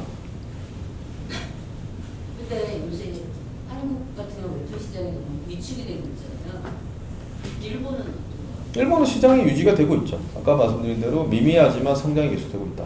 그러니까 지금 잘 나가시던 작가분들도 차기작을 하는데 어려움을 많이 한국에서 겪고 있어서 일본 쪽을 생각을 많이 하시더라고요. 네. 그게 일본에서는 한국 작가들에 대해서 좀 호의적인가요? 그거 제가 유구한 역사가 있는 질문이거든요. 네. 일본에서는 한국 작가 차별 안 하나요? 안 합니다. 다만 일본은 실력이 없으면 퇴출되는 구조입니다. 굉장히 엄격해요. 그게 실력이 좋다? 한국 작가, 미국 작가 상관없어. 자, 일본을 대표하는 일본의 그 스포츠 국기가 뭐죠? 스모거든요. 스모에 근데 지금 챔피언 우크라이나 사람이에요. 상관없어요. 잘하는데 뭐. 상관없어. 그러나 실력이 없다? 일본인이라도 퇴출. 나가. 예를 들어 신작이 연재되지 않습니까? 잡지 아까 그 20개 작품 안에서 신작이 실렸잖아요. 그럼 첫 번째 앙케이트에서 무조건 1등을 해야 돼요. 최소한 3등. 이제 그렇게 한국 작가분들 중에서도 진출하셨다 실패하신 분들도 있는데 만약에 한 작품을 했는데 망했다. 그 다음 기회가 쉽지 않잖아요. 좋은 거 갖고 가면 돼요. 계속. 예. 일본은 진짜 그렇다니까요. 근데 예전에는 한국 작가들 스토리가 잘 안 맞는데 스토리 작가를 매칭을 네. 더 많이 원했었거든요, 일본에서. 음. 요즘도 그런가요? 근데 이제 그거는 한국 작가분이 스토리 잘 써가시면 예를 들어서 그 아까 말씀 영매거진에서 야쿠자 남자 야쿠자 3명이 이제 여장해가지고 나와서 대박 나가지고 이제 하는 아이돌분이 있었거든요. 초대박이 났는데 그 작가분 한국 작가분이 스토리가 다 쓰셨어요. 그런 케이스도 있고요. 그래서 이제 요즘에는 제가 처음 봤을 때하고는 많이 좀 달라져가지고 그런 식으로 장벽도 많이 낮아졌고 스토리도 잘 쓰시면 된다. 다만 보통 일본 사람들 작가들이 생각하는 스토리를 가지고 가시면 실패할 가능성이 크다. 그래서 스토리를 만약에 변별을 가지시려면은 한국 작가가 못하는 캐릭터성이나 이야기, 아까 그런 발상들, 야쿠자를 참견을 시켜가지고 아이돌 데뷔를 시켰다고. 그래서 편집부에서 사실 엄청난 논란이었대요. 실어야 되나? 편집장이 고 대박. 한국 작가분 못해 발상할 수 없는 거지. 그러면 됩니다. 저도 예를 들어서 군바리가 실렸잖아요. 그 유정 작가님이 굉장히 뛰어난 작가님인데도 데뷔 계속 그게 안 실렸어요. 편집이 안 뚫렸는데 제가 이제 징병제 만화를 드림이니까 일본에 없거든요. 이거 새롭잖아. 하자. 그게 포인트입니다. 그리고 일본에서는 이거는 진짜 현실적인 이유인데 스토리 작가가 붙는 걸 좋아하느냐? 냉정하게 말씀드리면 싫어해요. 원고료가 더 많이 들잖아요. 네, 스토리 작가는 페이지당 3,000원에서 5,000원 이상 줘야 되거든요. 자. 근데 저희 같은 경우는 스토리 포함 가격이어서 만약에 스토리 작가가 분리가 돼도 그 고려 안 해서 나누잖아요. 그렇게 되면은 편집부에서는 금전적인 것은 별로 얘기를 안 하겠죠. 근데 일본은 완전히 다른 거예요. 네, 기본적으로. 그리고 책값 인쇄도 스토리 작가하고 3대7에서 4대7로 4대6로 나눕니다. 그렇습니다. 그렇기 때문에 금전 부담이 심해지기 때문에 스토리 작가가 붙는 걸 좋아하느냐? 그래서 그러니까 어떤 스토리를 다 하시는 한국형 작가를 고용하면은 고용이 아니라 실어드리면 원고료가 페이지당 10,000원에서 끝나는데 스토리 작가 붙지 않습니까? 그럼 그 원고료 15,000원이 되는 거예요. 유리하겠어요? 불리하지. 다른 질문 있습니까? 뭐든지. 뭐든지. 혹시 학생들이 일본에서 그냥 그 도전 만화 같은 그런 가벼운 사이트 같은 거 있으면 좋을 것 같다는 생각을 가끔 하긴 하는데 그런 사이트가 있나요? 그러니까 한국 계정으로 들어가서 뭔가 도전 만화를 할 수 있는? 거기 최근에 제목을 까먹었는데요. 그 사이트 가시면 원고 만화 투고해놓고 그 이제 편집자들이 그걸 보고 이렇게 그 코멘트 달아주는 그 사이트 있거든요. 그 사이트 같은 거 이용해 주시면 좋습니다. 한국 계정으로도? 네. 픽시브가 괜찮죠. 픽시브도 괜찮죠. 근데 픽시브는 장르가 좀 많이 치우쳐 있잖아요. 아시다시피. 완전 오독이니까. 그쪽은 그쪽 때문에. 네네. 네? 픽시브는 그냥 편안하지가 않아요. 그러니까 이제 한국 계정으로 들어갈 수 있는데. 근데 좀 안 받아주는 데도 있긴 있어요. 아까 말씀드린 대로 커뮤니케이션이 안 되니까 그 일본 사람하고 동일한 조건으로 하고 싶다는 어떤 회사도 아직 있고 우리가 굳이 왜? 근데 옛날에 비해서는 굉장히 자유로워졌다. 왜냐하면 잡지나 매체가 굉장히 늘어났기 때문에 작가분들도 많이 필요하거든요. 없거든요. 일본한테. 또 일본도 인구가 줄어가지고 안 되고. 그 일본도 이제 요즘 의식이 바뀌어가지고 그 빡세게 막 진짜 팬티만 입고 이렇게 땀 내면서 원고 하는 게 옛날에 그런 문화였는데 요즘 그렇게 안 합니다. 그러니까 아까 그 점프 플러스 같은 데가 굉장히 인기가 좋은 매체가 된 게 소년 점프는 아직도 주간 매체잖아요. 일본도 주간 나가면 못 하겠다는 사람이 되게 많아요. 근데 소년 점프 플러스는 뭐냐면은 저게 격주간입니다. 그리고 원고 펑크라도 좀 부작용이 덜해요. 그리고 잡지는 펑크 나잖아. 인색이 윤적이 멈추고 난리 나고 막 대체우고 찾아내고 난리 나는데 전자매체잖아요. 휴지하겠습니다. 그럼 네. 이렇게 되는 겁니다. 물론 DAU 떨어지고 난리 나지만 네. 좀 자유롭다. 그것도 생각하셔야 됩니다. 다른 질문 있어요? 시간이 벌써 6시예요. 정말 시간 가는 줄 모르고 지금 진행을 해주셨습니다. 감사합니다. 너무 감사합니다. 정말 너무 긴 시간 동안 재미있었어요. 정말 우리가 이렇게 일본 만화에 대해서 가깝게 들을 수 있는 기회가 또 있을까라는 생각이 들 정도인데 다음에도 또 기회가 되면은 또 부탁 한번 드려보도록 하겠습니다. 너무 수고 많으셨습니다. 박수.